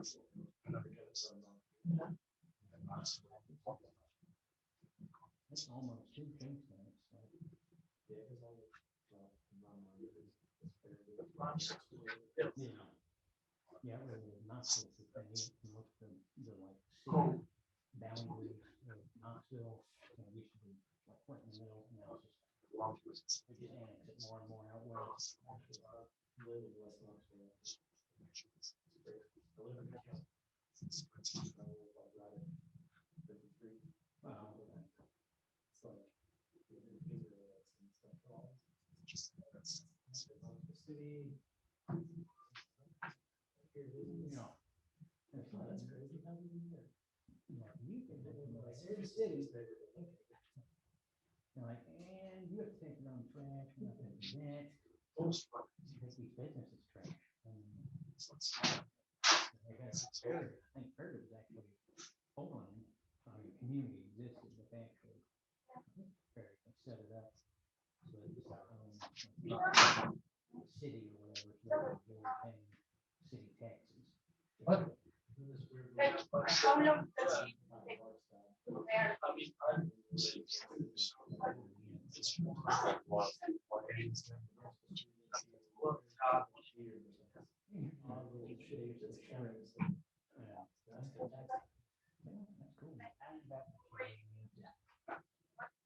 Yeah, that's oh gosh, that's good stuff.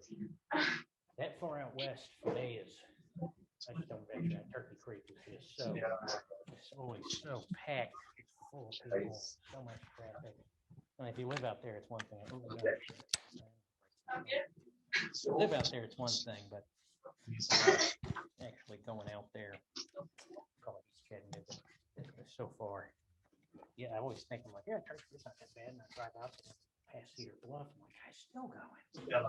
Past Parkside, I'm like, when are we gonna get there?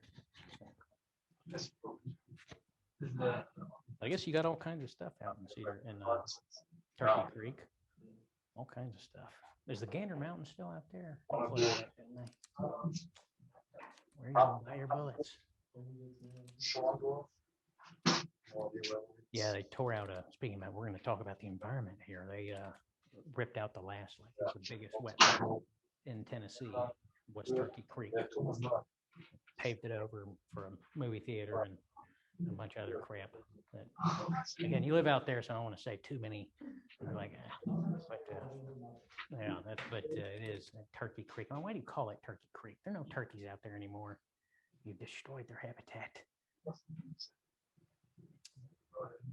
Yeah, it's but hey, you can buy a bunch of stuff that you don't really need. So, it's a fair trade, right? Where, in Turkey Creek? Oh, fair. That doesn't, I mean, I complain about it, but foxes and coyotes they do just fine in the city, in the country, wherever. Your brother's a murderer. Your brother's a murderer. I have my friend who thought he's like, oh, I thought it was a coyote. I shot a fox the other night. I thought it was a coyote. I pulled out my 22 and I let him pull it. I was like, the fox is like this big, you knew it was a fox. And then he just put it in his freezer. But that's the kind of guy he is. No, I would not. I mean, you could, but I wouldn't recommend it at all. Coyotes really only kill them because they're a nuisance. I mean, their fur's crap. I certainly wouldn't eat them. Oh, they're horrible. They're a horrible nuisance. No, they're a horrible nuisance. They're really terrible. People are like, oh, we live in peace with the coyotes, man. No, they kill cats. But, they kill all kinds of stuff. And they go rooting through your trash. They try to kill people's dogs. So raccoons are vicious creatures. You should have seen two of them the other night. One of them was getting away. They were fighting on our pool deck. Oh yeah. One of them slipped into the water, hanging on. The other one was so swatting at this guy. He backed away and swam for a while. Then I came out there, big bad me. The one's like, gone. That's funny. Well, I got this guy chasing me. That is funny. I would like to have seen that. He thought I got out of the pool and he ran down the other guy. And they started about to that's funny. He's having a bad night. That is funny. Have you seen the video of the raccoon that they give him cotton candy? Raccoons like to wash their food. They give him the cotton candy and he goes and he puts it down to wash it and looks away and the cotton candy just dissolves. And he goes, I don't know where the cotton candy went. But really, raccoons are vicious and awful creatures. But apparently they taste good. You can't eat raccoons. Yeah. They gave Calvin Coolidge a pet raccoon. Well, it was shocking. They sent him a raccoon for him to eat. And it was like shocking to the nation that he kept it as a pet. They're like, why aren't you eating this thing? He's delicious. Really want to try barbecued raccoon. But anyway, let's get started. We can talk about barbecued raccoon after class. This is not an appropriate, but we are going to talk about the environment. So this really is a good segue into the Clean Air Act and the Clean Water Act, because we want our raccoons to be healthy and so they taste good. They taste better that way, right? So the book talks about, they start off talking about the Clean Air Act and the concept of cap and trade that was initiated in the 1990s, primarily in California. And the concept behind cap and trade is that the government would set a limit on this is how much, emissions. This is the level of emissions that we're going to allow for this year. And they would issue permits to various industries that produce these kinds of emissions or pollutants. And they'd say, you can produce this set number, parts per million, however they set it, of emissions. And if you exceed that amount, you have to purchase more permits. But there's only a set number of permits, so they can only get up to a certain level. And the idea is that it would incentivize businesses or these industries to enact greater pollution controls. They could set up filtration systems, which of course would cost a lot of money. We're not talking about putting a filter on your washing machine for the microplastics. We're talking about big factories there, with big old smokestacks. So they put in better filtration systems. If they reduce their emissions, they could then sell their excess permits and say, okay, we're only going to put out 100 tons of this pollutant. We have permits for 200 tons. We can sell this other permit to other businesses. Now, of course, for some businesses, they took the tact of, well, it would cost us a bunch of money to enact these pollution controls. We can just purchase additional permits to let out more pollution, and it ends up, you talk about a cost benefit analysis like you referred to earlier. In this context, it's, well, it would still cost us less money to just buy additional permits. So wasn't a perfect system, mainly because of that context where these businesses will just say, well, we'll just buy more permits. Of course, they are eventually going to hit that cap, right? But they did find that it reduced air pollution by like 3%, which doesn't seem that much to me, but you know, something's better than nothing. But it was a system that, you know, by 2016, they said, well, this was really a success, and California's doing well, except for all the wildfires and the crappy governor that they want to recall. But what do you all think? Cap and trade, is that a good system? Is that an effective system for the government to use to control or try to control, you know, pollutants or, you know, harmful emissions? Don, you're shaking your head. In implementation, it failed miserably. Do you think it failed miserably? You disagree with the book's I do. characterization? Why? I was a Title V permit writer. and Okay. That was my field for a while, so I know about hazardous air pollution, Title V, DEC, and EPA, and I understand that. And I understand what greenhouse gas pollutants are and cap and trade. And it was implementation and cost. Just, it was not successful. Okay. Now, do you think, did I give a fairly accurate Yeah. description of the cap and trade system? Okay. Yeah. So you don't think it was effective in implementation, and do you think that is primarily because people just buy more permits and keep spewing out emissions, or was it for a different reason? Well, calculations, air emissions are so difficult to calculate anyhow. I mean, Yeah. You can't measure the number of gallons that are released or Yeah. the tons that are done. And so how calculations are used in engineering to measure it, you got to stick a probe in a stack. You call it a smokestack, I would call it an emission stack, because primarily what you're seeing is steam, not smoke. Yeah, Back okay. in the 70s, that was a valid descriptor, but not Okay, anymore. fair enough. Steam And, stacks. But yeah, it was just it's so difficult to implement, and you have decent controls. Identify what those technologies are, define best in class, and then regulate to those. So you think a better system, and tell me if I'm mischaracterizing what you're saying here, do you think a better system would be, okay, we've identified the best technologies for reducing emissions to the greatest extent possible, and we're going to say, either you implement this technology in your emission stacks or your industry, and if you don't, penalize them, or say, we're going to tax you greater than, we will give you tax incentives if you implement this technology? Yeah, that's what they do. Their permit fees and implementation of those fees. And so they can also push industry to continue to do better. And they do that effectively, but at a reasonable rate. Not going to push small businesses out of business or put undue burden on the large businesses to lead the way for small businesses by themselves. Okay. So you think that system would work better than the cap and trade that just says, hey, here are the levels that, and I imagine to some extent they're relying on the businesses to tell them accurately, which is in itself very difficult to do, even if you're being honest about it. Here's how much, how many emissions we've spewed out of our stacks. Yeah, they have every year they have an obligation to report those emissions. And so, but they just rely on the same protocols to do that. It's always in the details. The work is to be complicated, but cap and trade is not effective, just like what the book said. See, there you go. There's another example of the book being wrong. I'm just trashing the book just constantly. It's not that bad. Chapter 1 was good. I saw the other chapters. So, cap and trade, according to Don, no good. That'll be on the exam. Just kidding. But yeah, you better not. So, interesting. Well, that's good. I like having people that are experienced in that industry and have had real world examples of how that actually works. And that's what you see with textbooks, academics. It's often they're dealing in ideals and how they think the world is, but they're spending too much time in the ivory tower and they haven't gotten their boots on the ground, gotten their hands dirty to see what it actually is in reality. So that's interesting. Thank you, Don. So the Kyoto Protocol, this was kind of like the precursor to the Paris Climate Accord. And that's Kyoto. Does anybody recall what the Kyoto Protocol was about, what it was trying to do?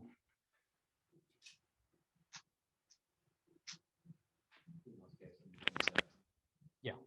So it was essentially saying, okay, and it really focused on the kind of the most developed nations were emitting the most greenhouse gases, which makes sense. But they really wanted to make they wanted to get, I guess they wanted to sort of make exceptions for, quote, more developing nations. They say, listen, you can't, and I think the book made one example of, you can't, if you've, like a wealthy person has to give up their diamonds for something, but the struggling poor, all they have is a blanket. You can't take a blanket away from the poor person, they'll freeze to death. You can take the diamonds away from the rich people, they still have a blanket, and that was kind of the justification, which is a really weird, bad argument, but there was a justification for saying, look, these developing nations, we need to allow them to have this technology that in already developed nations is harmful, and we recognize that it's causing all kinds of greenhouse gas emissions and other pollution concerns. So they India and China were exempted from the Kyoto Protocol. And George Bush, when in 2001, gets up there and he says, wow, they're going to exempt India and China? Then why do we have to be the ones to bear the brunt of this, bear the cost and the burden of implementing these measures that are going to harm businesses in the short term? Maybe in the long term, it's a good thing, but essentially, I think the tact he was taking was it needs to apply, universally, or at least India and China are two major producers of greenhouse gases, regardless of whether you consider them developing or developed. And of course, at this point, I think China they're still trying to claim, oh, we're developing. I'm like, yeah, right. You're there. They're already there. They have most of the factories. So is it fair for the United States and other developed nations to bear the burden under, agreements like the Kyoto Protocol?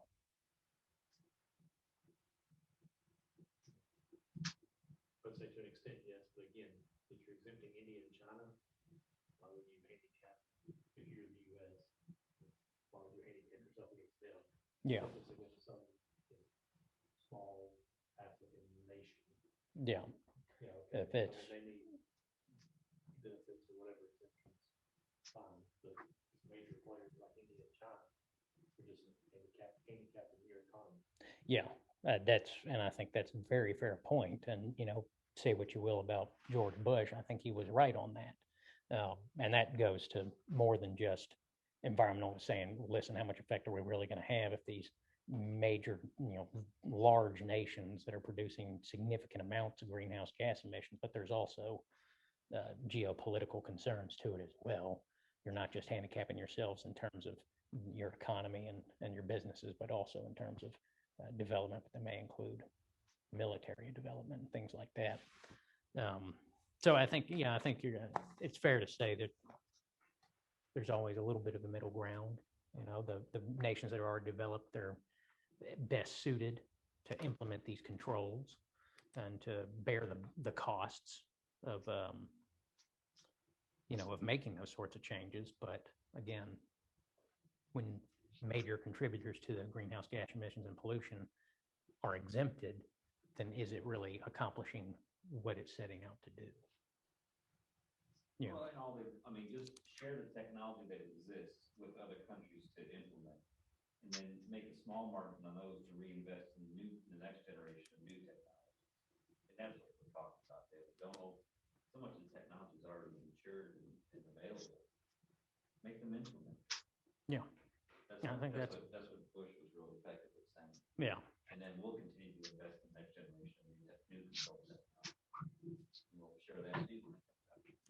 I think that's a very fair point. And again, we're not going to get into which side of the aisle we fall on or who we agree with or don't agree with, but I think we can recognize that that's a fair argument. And then we get to, fast forward to 2015, and the Paris Accord. It is funny that the big deal they were talking about with the Paris Climate Accord was if we cross that 2-degree threshold, if the planet warms by 2 degrees, our climate will have changed beyond the human species' ability to adapt. It's 11 degrees in Memphis right now and there's snow on the ground in Houston. I just think it's a little funny, but I'm not saying climate change doesn't exist, but it's just funny. And also, I mean, human ability, I think we could survive an extra 2 degrees, but we don't have to have that debate. Obviously, the Paris Climate Accord was something that Trump didn't agree with. He pulled out as soon as he came in. And the book says that he called it bullshit and a hoax. I don't think the authors voted for Trump. I could be wrong. I didn't check the book. There's just a little bit of a bias there, but that's okay. That's okay. But, how legitimate are the concerns with the Paris Climate Accord? And it's this guy, James Henson, was an ex-NASA scientist, I think, and he said it's full of promises instead of commitments. It's one of those things where it sounds great. It's like the Green New Deal. And it's sort of like academics, it's sort of idealism, the ivory tower, well, if we just make these changes, everything will be fine. But, how realistic is it to implement them? What are the actual costs of implementing them?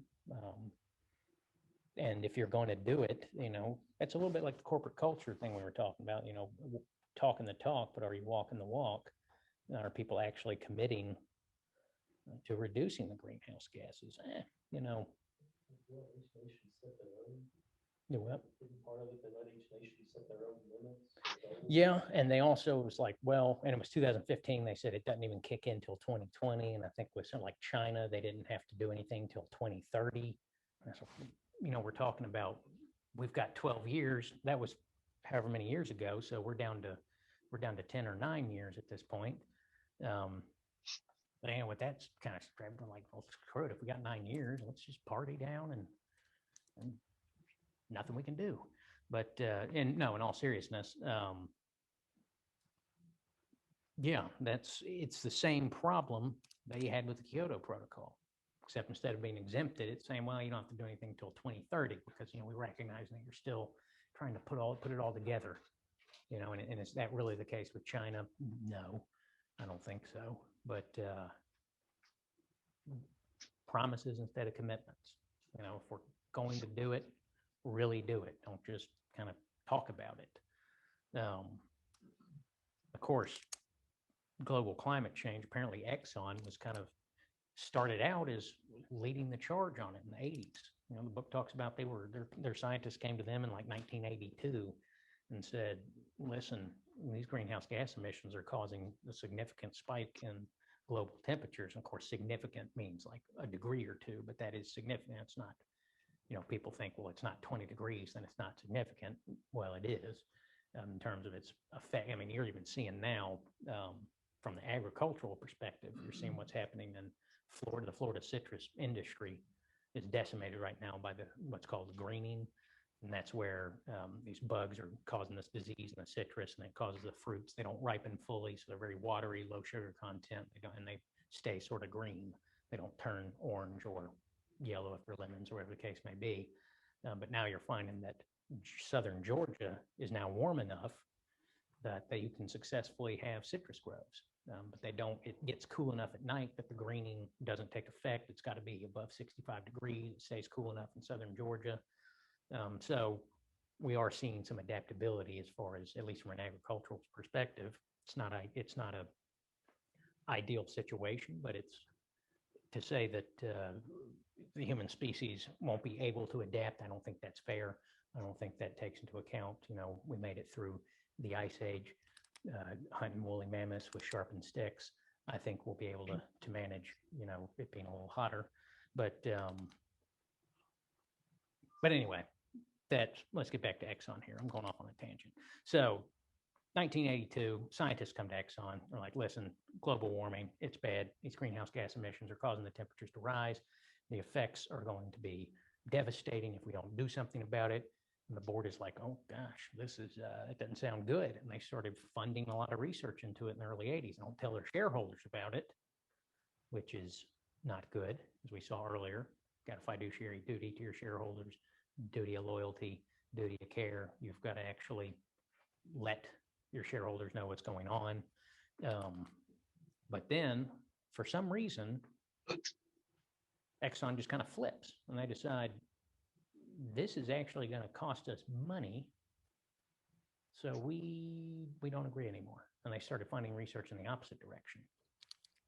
And it was interesting how the book, or they were quoting some people that were just, what do they call it, procrastination effect or something like that, where essentially, Exxon knew about it and then they just decided to turn and say, actually, it's more important for us to make money right now than it is for us to address this issue.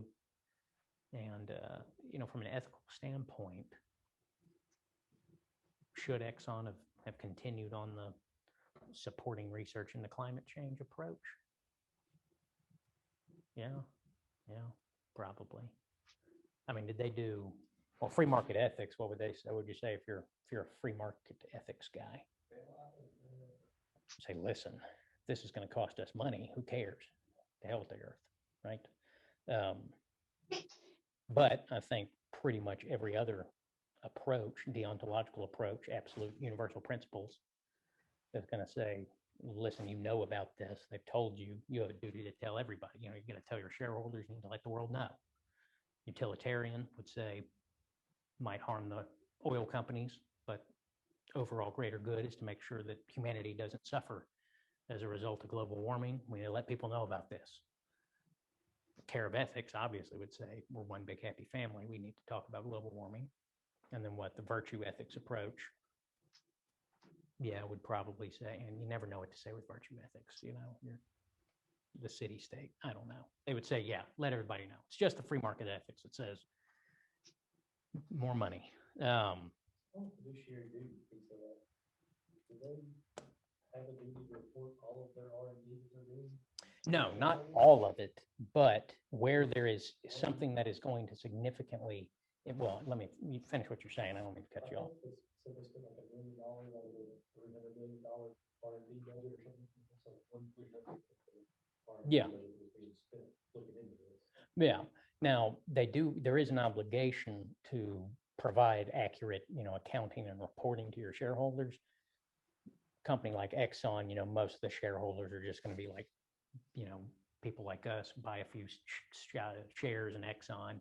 They send you a report at the end of the year and you're like, oh yeah, throw it in the trash, because you're like, what's the price? It's going up. Okay, I'll keep it. It's going down, sell it. That's all you're really thinking about. You're not going to go through and be like, what is the R&D here?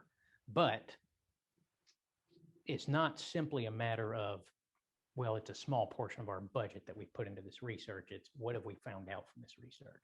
So in the early 80s, they find out, listen, greenhouse gas emissions, which are caused, in large part by the fossil fuel industries, which is Exxon, is one of the major players in the fossil fuel industry. And they're finding this research that says if we continue down this track, it's going to have, significant and potentially irreparable repercussions for not just the company, but for the world. There's an argument there. Now we're far beyond, this was the 80s. If they could have done something about it, statute of limitations is long since passed. But there could be an argument there that they did have a fiduciary duty to their shareholders to advise as to what they discovered in this small portion of their R&D. They say, look, this could have significant, consequences for our business.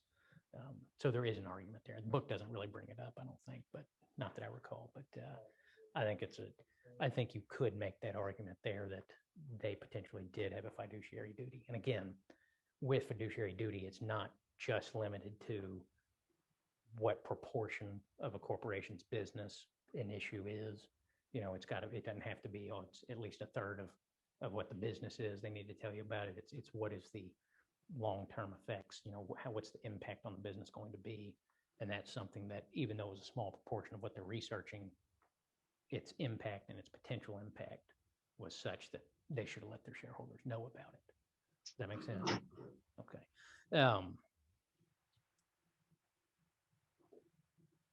So yeah, they started financing efforts to amplify doubt about the state of climate science. And that's a debate that in a lot of ways is still going on. I think that most people now are pretty much, hey, we should not just, rape the earth and just take what we can out of it and move on. And I think the BP oil spill that we talked about before probably played a lot into that, especially for kind of the deep South, much more conservative part of the country. You got to see firsthand what can happen when these fossil fuel companies don't engage in the safest practices.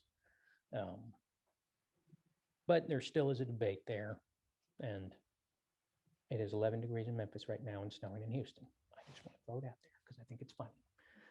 Again, I'm not saying that it means global warming or climate change isn't real. It's just the timing was perfect.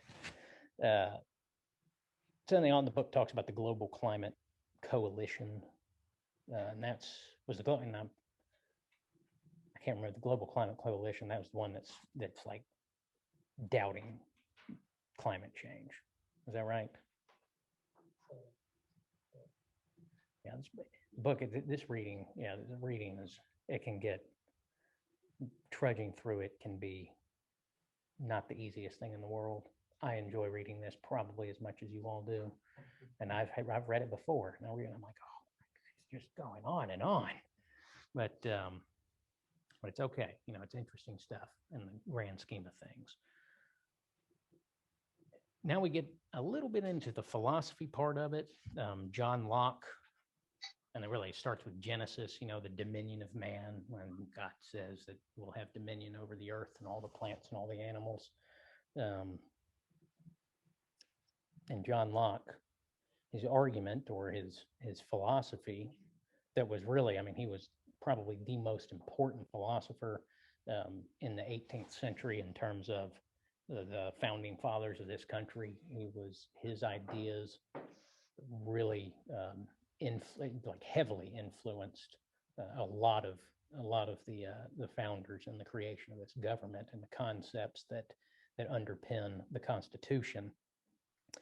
And John Locke talks about, he says, the labor of your body and the work of your hands, those are properly yours. And what that means in terms of man's relation or people's relationship with nature, with the earth, with the environment, is that if you take something out of its natural state, you go and you catch a bunch of fish, and then to take them and to go eat them. Once you've taken them out of the state of nature, they become yours. They become your property because it was by the sweat of your brow that you brought these fish out of the water and put them into the live well or the cooler or wherever you put them, right? Then you fry them up and they're delicious. Oh man, anybody like fish? Yeah, fish is great.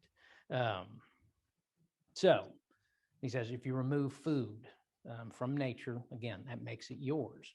But that doesn't mean you get to just be like you see a lot of people, I see this on Facebook, I have some fishing groups I'm on, and I'm like, oh man, caught 42 snapper today. And it's like, did you need 42 snapper? Or could you have been like, okay, 10, I'm good. I'm not going to eat that many fish. And it is foolish and dishonest. This is Locke saying it's foolish and dishonest to hoard up more than you can make use of. So it's not, people look at Locke and they say, oh, he's just saying you can just destroy the earth with impunity. No, it's you take what you can use. If you waste it, then you are committing a moral wrong, essentially. You are not treating the earth as you should. He says you can take from the earth and you can make it yours through your own labor, but only if you do so in a way that is useful to you and you're not committing waste. If you commit waste, then you have harmed others. You don't harm anybody by drinking water out of a river and there's plenty of water for everybody else. If you dam up that river, you divert it over to your own property to fill up a lake, so you can have your own catfish, then you've harmed others because you've deprived them of nature's bounty and you're taking more than you need.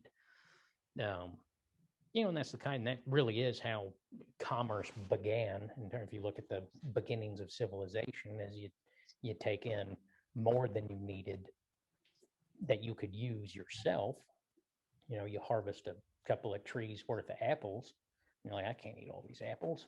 I'll trade some of these apples for some nuts. And that's really how commerce began, right?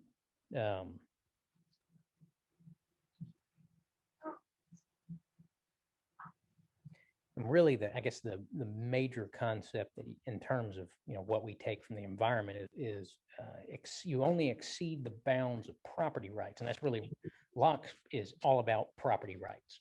And the major point he makes is that the sole object of government, the sole reason that people come together to create governments and to create laws is for the preservation of property.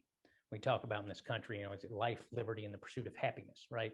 That sounds nice. The pursuit of happiness was originally, and what Locke's, he actually said, life, liberty, and the pursuit of property. And that was, again, it sounds a lot better to say pursuit of happiness. You don't sound like as acquisitive if you say the pursuit of happiness, which is property, stuff. What makes you happy is, buying that new Gucci, whatever Gucci makes or whatever. I don't know what y'all are into, but stuff usually, right? It's you can talk about your relationship with your family, and that's where true happiness lies. That's a different debate. But the pursuit of happiness is the pursuit of creating a better life for yourself, which is often through acquiring property, right? So it's life, liberty, the pursuit of property. And according to Locke, that is the sole legitimate aim of government, is to preserve people's rights in their property that they have rightfully acquired. And he says you really only exceed the bounds of property rights. It's not a matter of how much you possess, but letting things perish uselessly. So Locke doesn't care if you can acquire as much as you want, so long as you are not letting it perish uselessly. So you can't go catch, the 42 snapper and let 32 of them rot, and you fry up 10 of them and eat them. Well, you've committed a waste. You've committed a foolish and dishonest act, and you've exceeded the bounds of what he considers property rights. And he does talk about, again, purpose of the law is the preservation of property, the protection of property. But the purpose of the law is also not to abolish or to restrain, but to preserve and enlarge freedom. And how does he view freedom? Again, that is, you are free to acquire property so long as you do so in a manner that does not impose upon others and does not waste property, or does not waste what you've acquired.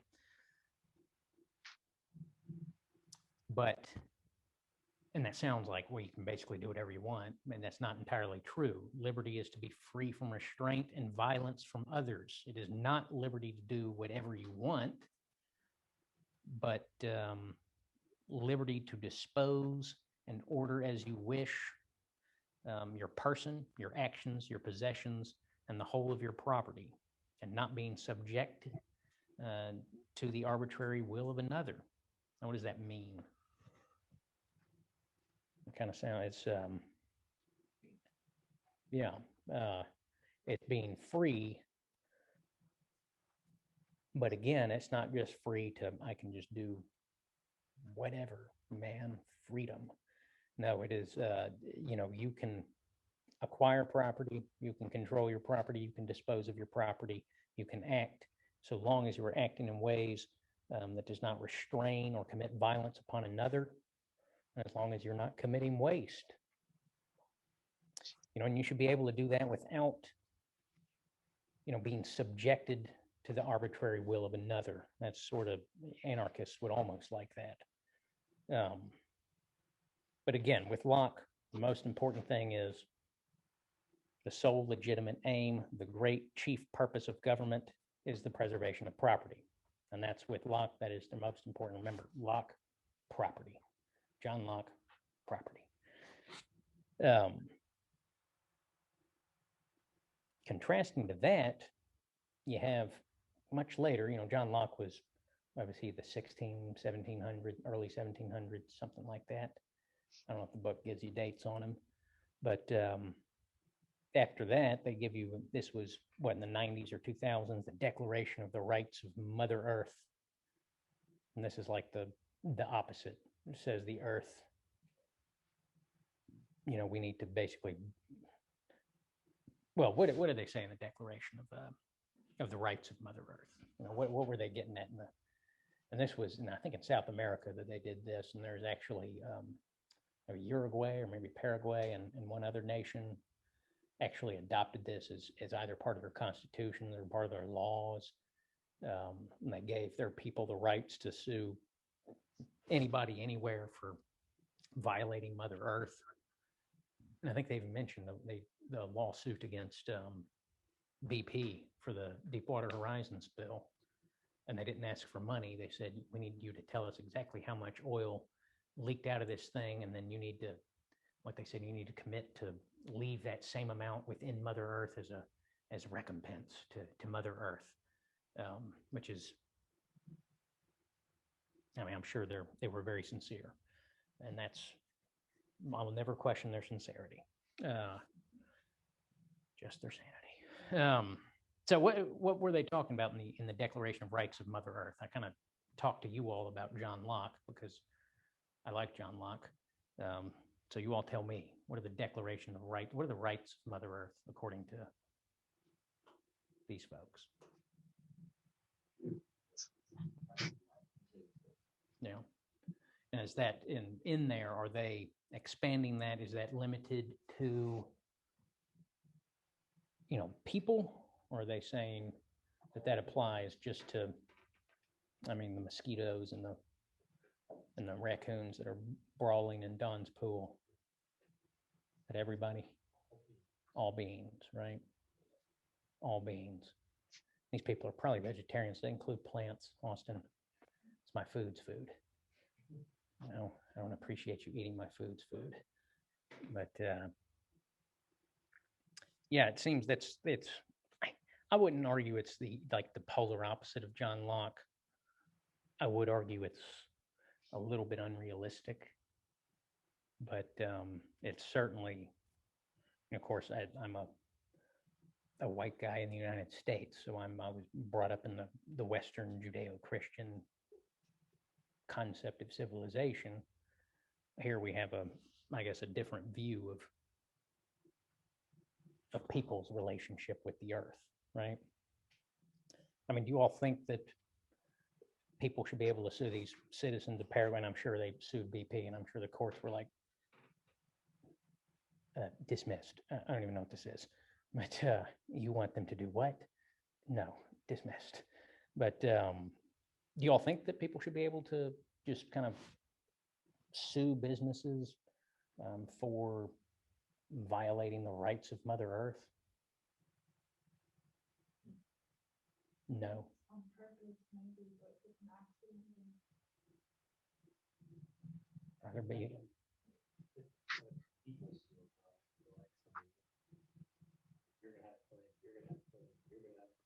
Yeah, who represents Mother Earth?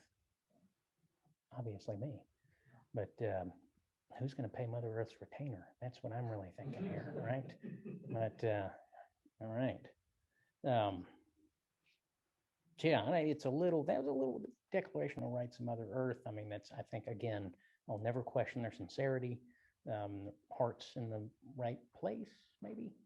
But how realistic is that in terms of, we have to live, we all have, we want to talk about reducing fossil fuels with electric cars, right? We have electric cars. Now, how do we get the battery? What do you put in the batteries for these electric cars? A lot of lithium, other rare earth minerals. How do they get those rare earth minerals? Does Mother Earth hand them over? Say, oh, here you go. No more petroleum. Well, they dig them out of the earth is what they do. They create huge pit mines. Massive pit mines where they're just, to get a relatively small amount of this material and in relation to how big these mines are, right? Have you all seen pictures of these things before? They're huge. And it looks like, oh, that's pretty big. But then you realize like each level, these trucks that are going down there, are like 30 foot. The tires on them are as tall as the ceiling here, taller. I mean, and so again, we can't go back to the Stone Age. I had a fraternity brother who was from Swaziland, and he's like, I know how to solve all this global warming stuff. He's like, go back to living in the Stone Age. Who's going to do that? Nobody, right? You can't put the cat in going back into the bag. We've got our smartphones, we got our cars, we have conveniences that we're really, we can't go back to living without them.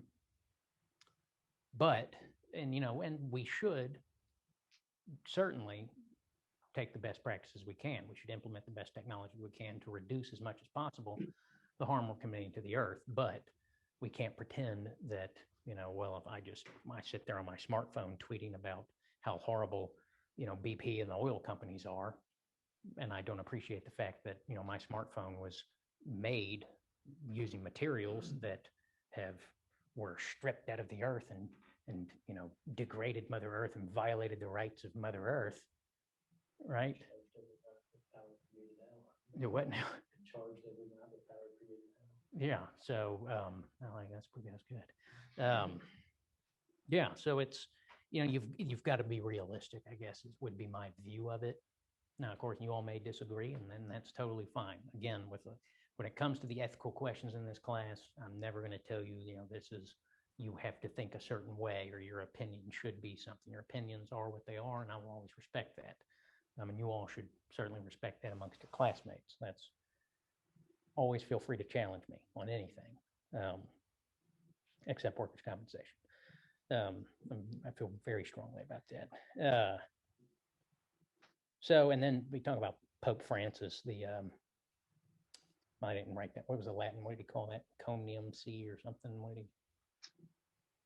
What did he call that? He basically was like the same thing as the Declaration of the Rights of Mother Earth idea, right?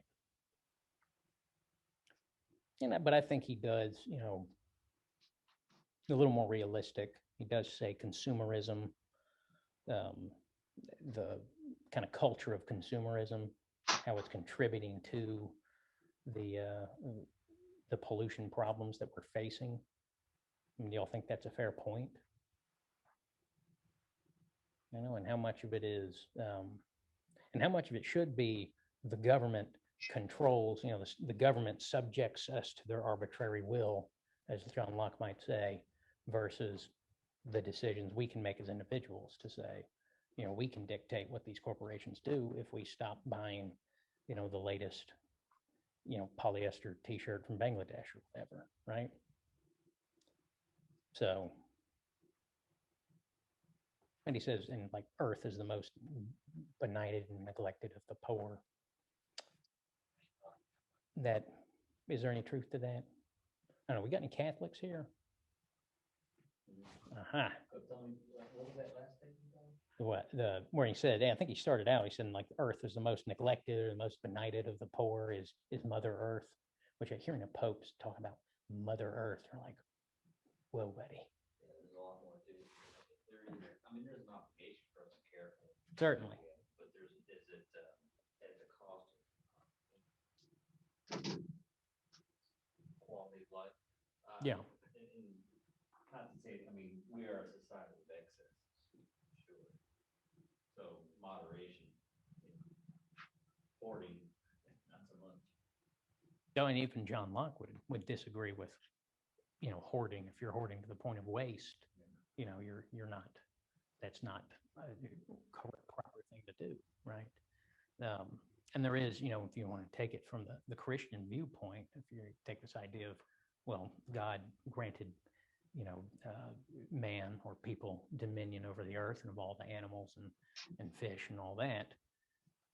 Is that simply, this is all you're to do with it what you want, or is that imposing an obligation to, you are the steward of the earth, you are the shepherd of the earth, and you have to make sure that you are caring for it and that you, allow it to, that you don't destroy it, because if that's God's gift to people.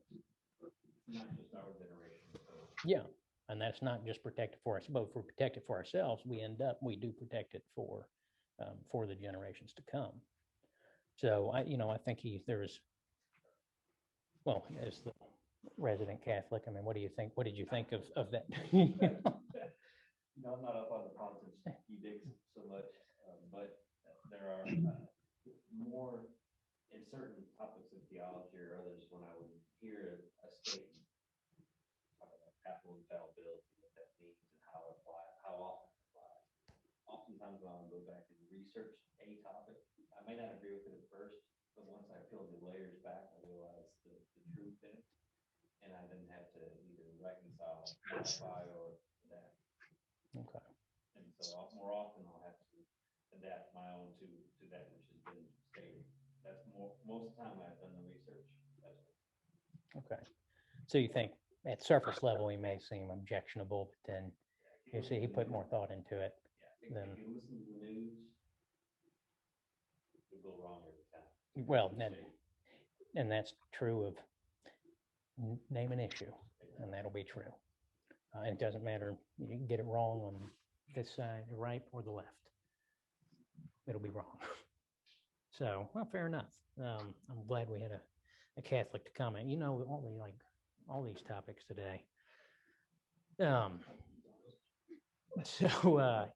So, you know, as Pope Francis is his statement on, you know, on the environment, this particular, I don't know if this was an edict or what he, if this was just a speech he gave, but I think it was a particular, you know, I don't know the formats or the titles they give to these papal bulls or whatever they may be, but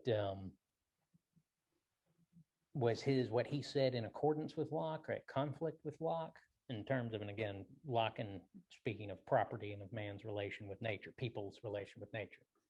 When I say man, I'm referring to people. Hope y'all aren't offended by that. Most people are. But what do y'all think? Is it in conflict with Locke, in accordance, or somewhere in between?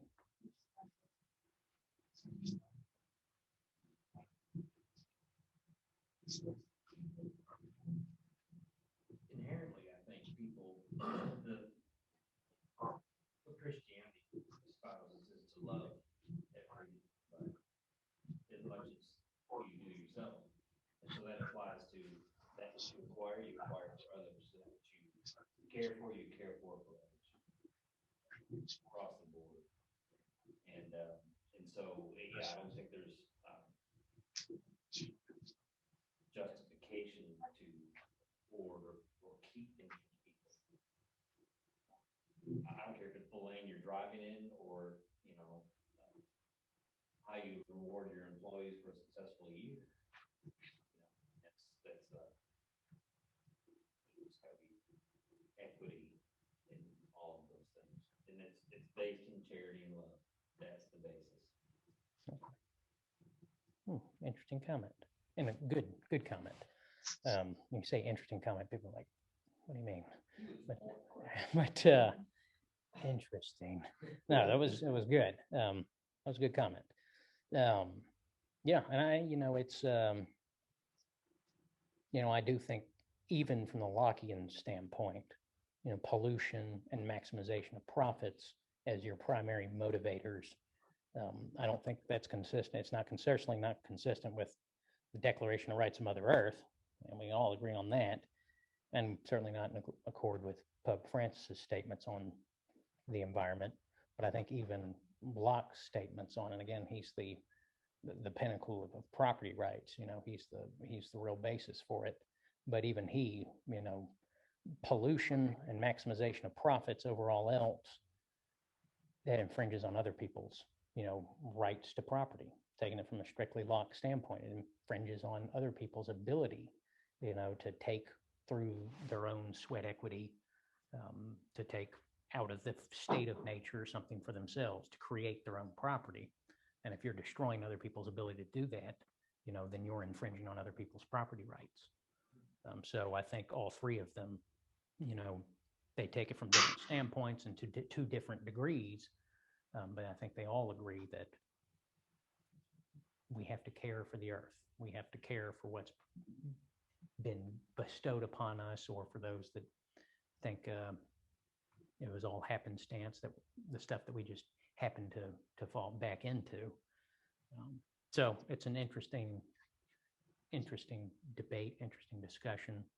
But I think we all seem to agree that you got to do something. You can't just spray gas out of the gas tank all over, you all know what I'm saying here. It's getting late. We'll wrap up pretty soon. We're going to talk about eminent domain, and that's what we're going to wrap up with. This is an interesting topic. Y'all are familiar with the concept of eminent domain? Everybody, y'all know what that means? Or where does eminent domain come from? Where does that concept come from? Fifth Amendment. So part of the Fifth Amendment is, no, the government essentially, private property cannot be taken for public use without just compensation. And what that essentially boils down to, that's the eminent domain clause of the Fifth Amendment. What that boils down to is if the government, say when they were building the interstates, they couldn't just be like, oh, we've got all this land that's perfectly set out for interstates, let's build it. No, they had to go through a lot of private property to do it. And especially getting to cities, that involved buying out a lot of houses. Now the government can force you to leave. They can say, we're taking your property, we're going to build an overpass right through your house. So we're taking your property and there's nothing you can do about that. But they have to pay you. They have to give you just compensation, which is generally going to be viewed as, what is the reasonable value? What's the fair market value of this property at the time that they take it? Then for some people, if you didn't have a mortgage on your house, you're losing your house, but you're going to get a bunch of money, right? Now, the book says that the Fifth Amendment is the only part of the Constitution that explicitly protects private property. That's not really true. The First Amendment, for instance, as far as freedom of the press, right? You could argue to a certain extent that protects private property of media, newspapers. At the time it was created, obviously there weren't TV stations and all that, but the First Amendment explicitly protects the property of people who are engaged in the press, right? The Second Amendment obviously protects people's rights to their firearms. Now, there's plenty of debates about the Second Amendment. We don't have to have them here unless you want to. I'll be happy to. But the Second Amendment explicitly protects the right of the people to keep and bear arms. You can have guns, and the government can't take them away from you, except in very limited circumstances. The Third Amendment says, and nobody ever talks about the Third Amendment. You all know what the Third Amendment is?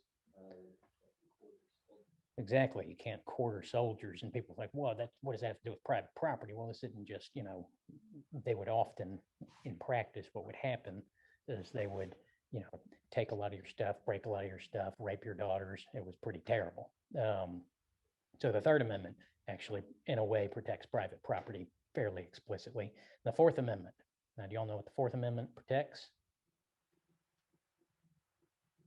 We talked about it a little bit in the context of people's phones, searching, have warrants for phones. It protects your property against warrantless searches and seizures by the government. They have to have a warrant issued upon probable cause before they can go and make any sort of search of your personal property or private property. So the Fourth Amendment also protects private property. So again, the book is wrong. So again, the Fifth Amendment, the eminent domain clause is not the only part of the Constitution that explicitly protects private property, but it does explicitly protect private property. And the book gives us the case. It's actually a Supreme Court case, Lucas versus South Carolina Coastal Council. Does anybody remember what this case was about? Other than a guy named Lucas in South Carolina on the coast. Yeah, it was actually Isle of Palms. You all ever been out to Charleston or those kind of areas? There's basically the entire coastline of the eastern United States is almost all of it's just totally overdeveloped at this point. This guy spent $975,000 on 2 residential lots, and this was like in the 80s. I'm like, that's a lot of money, but people were making an absolute killing back then by developing high rises and kind of like seaside resorts and things like that. People were making a lot of money doing it, and it was a bonanza. They were just absolutely wiping out kind of natural coastlines and replacing them with the big gross, 10, 20-story hotels, which are, some of you may like that stuff, and that's fine. We can disagree. But how did the court rule in that case? Now, well, okay, first, what was at issue was the government said, you've bought this property for $975,000. There were the last 2 empty lots on the Isle of Palms, essentially. And they said, you can't develop them. Where there's too much damage happening to the coastal areas. It was causing a lot of problems. There was erosion on the beach. The water they were getting a lot of flooding.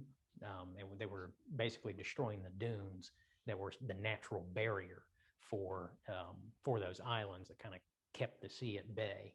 There's an island next to the Isle of Palms, Sullivan Island, and it's more private. It's mostly houses.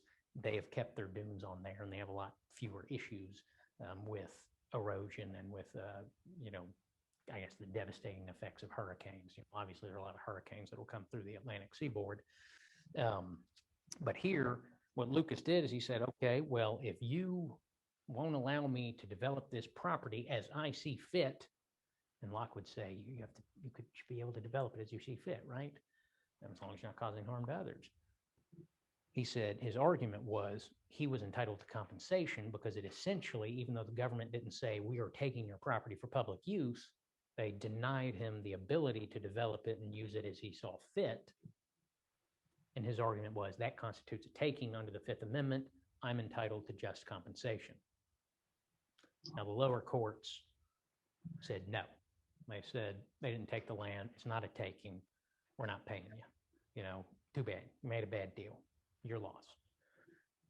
How did, first off, who authored the majority opinion in this case?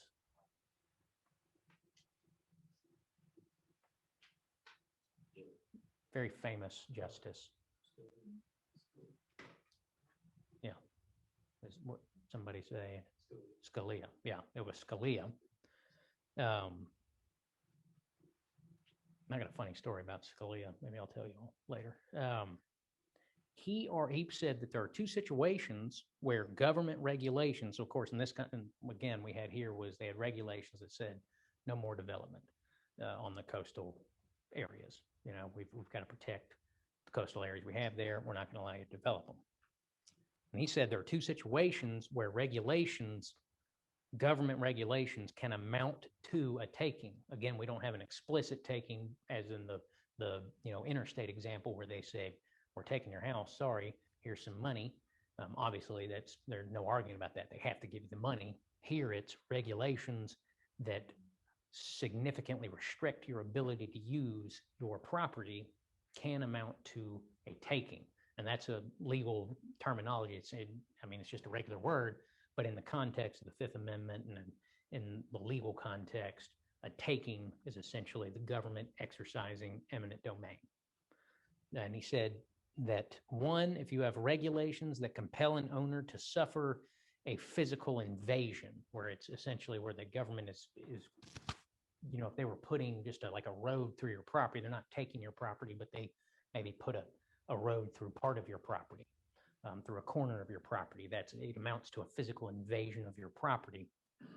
Again, not an outright taking, but they are actually physically invading your property. That might be like a utility company coming through.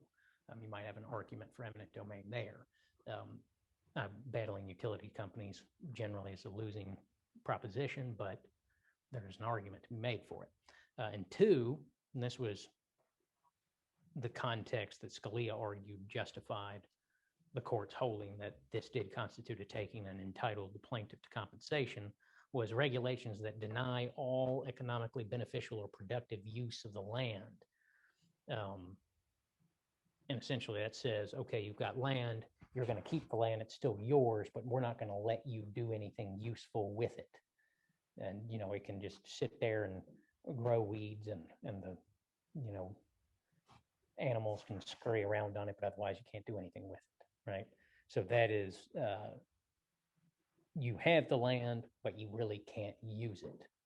That will constitute a taking. Now, there's an exception to that.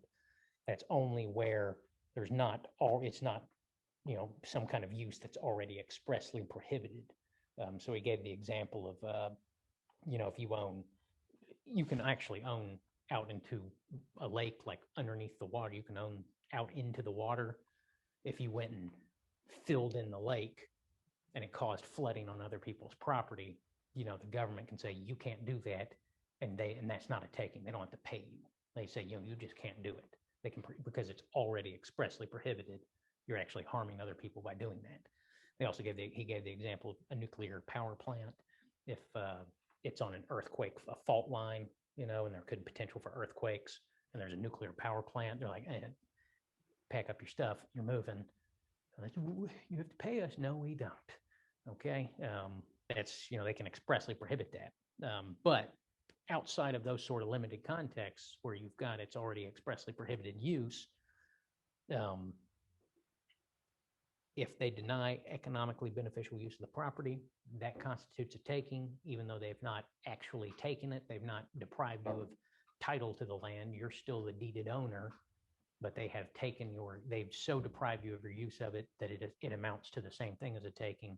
Therefore, you're entitled to compensation. Essentially, what he's saying is, if the common law, and common law that's every state except Louisiana is based on the common law. That's the English system of law. And it was basically just cases over time built up a body of law. They're not express statutes that did. Now we're transitioning to more of a civil code kind of system, which is the Napoleonic French system, which is kind of how Louisiana started. This is not things you really need to worry about. I'm just giving you kind of background here. What's meant by common law is that's just the English system of law, and it developed cases over time. Judges would deal with individual cases, and they'd say, okay, in this context, this is what the law says you should do. And it just built up over time. If common law wouldn't prohibit the activity, you can get compensated if a government regulation, deprives you of your use of that land. Does that make sense?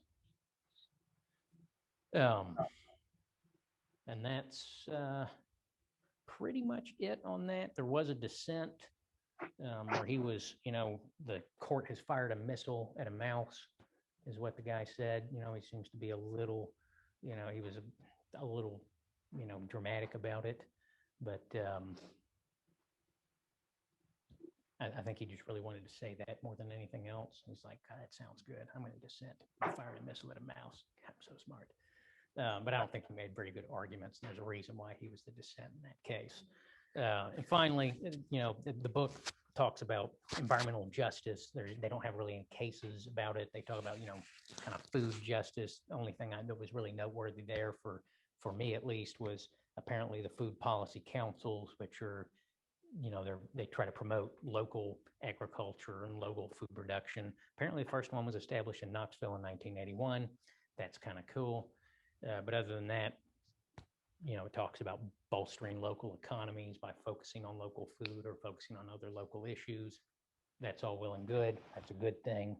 But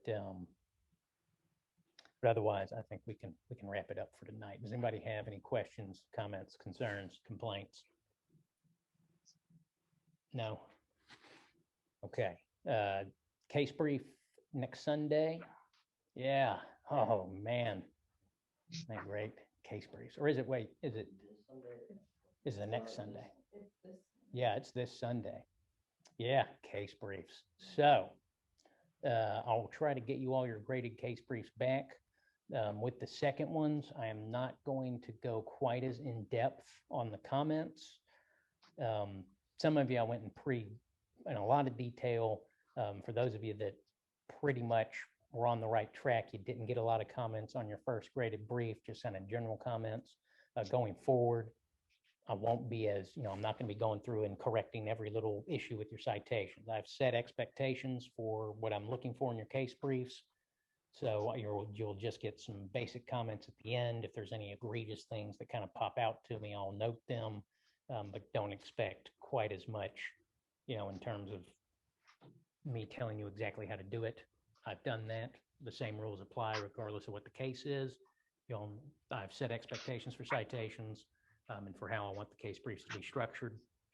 And I'm sure you all will do great on the second ones. I'm going to try to get them back to you in advance, hopefully by Saturday at the latest. I would like to get them earlier than that, but I've got to prepare for a trial and a lot of other fun stuff in my law practice. So unfortunately, this isn't the only thing I have to do.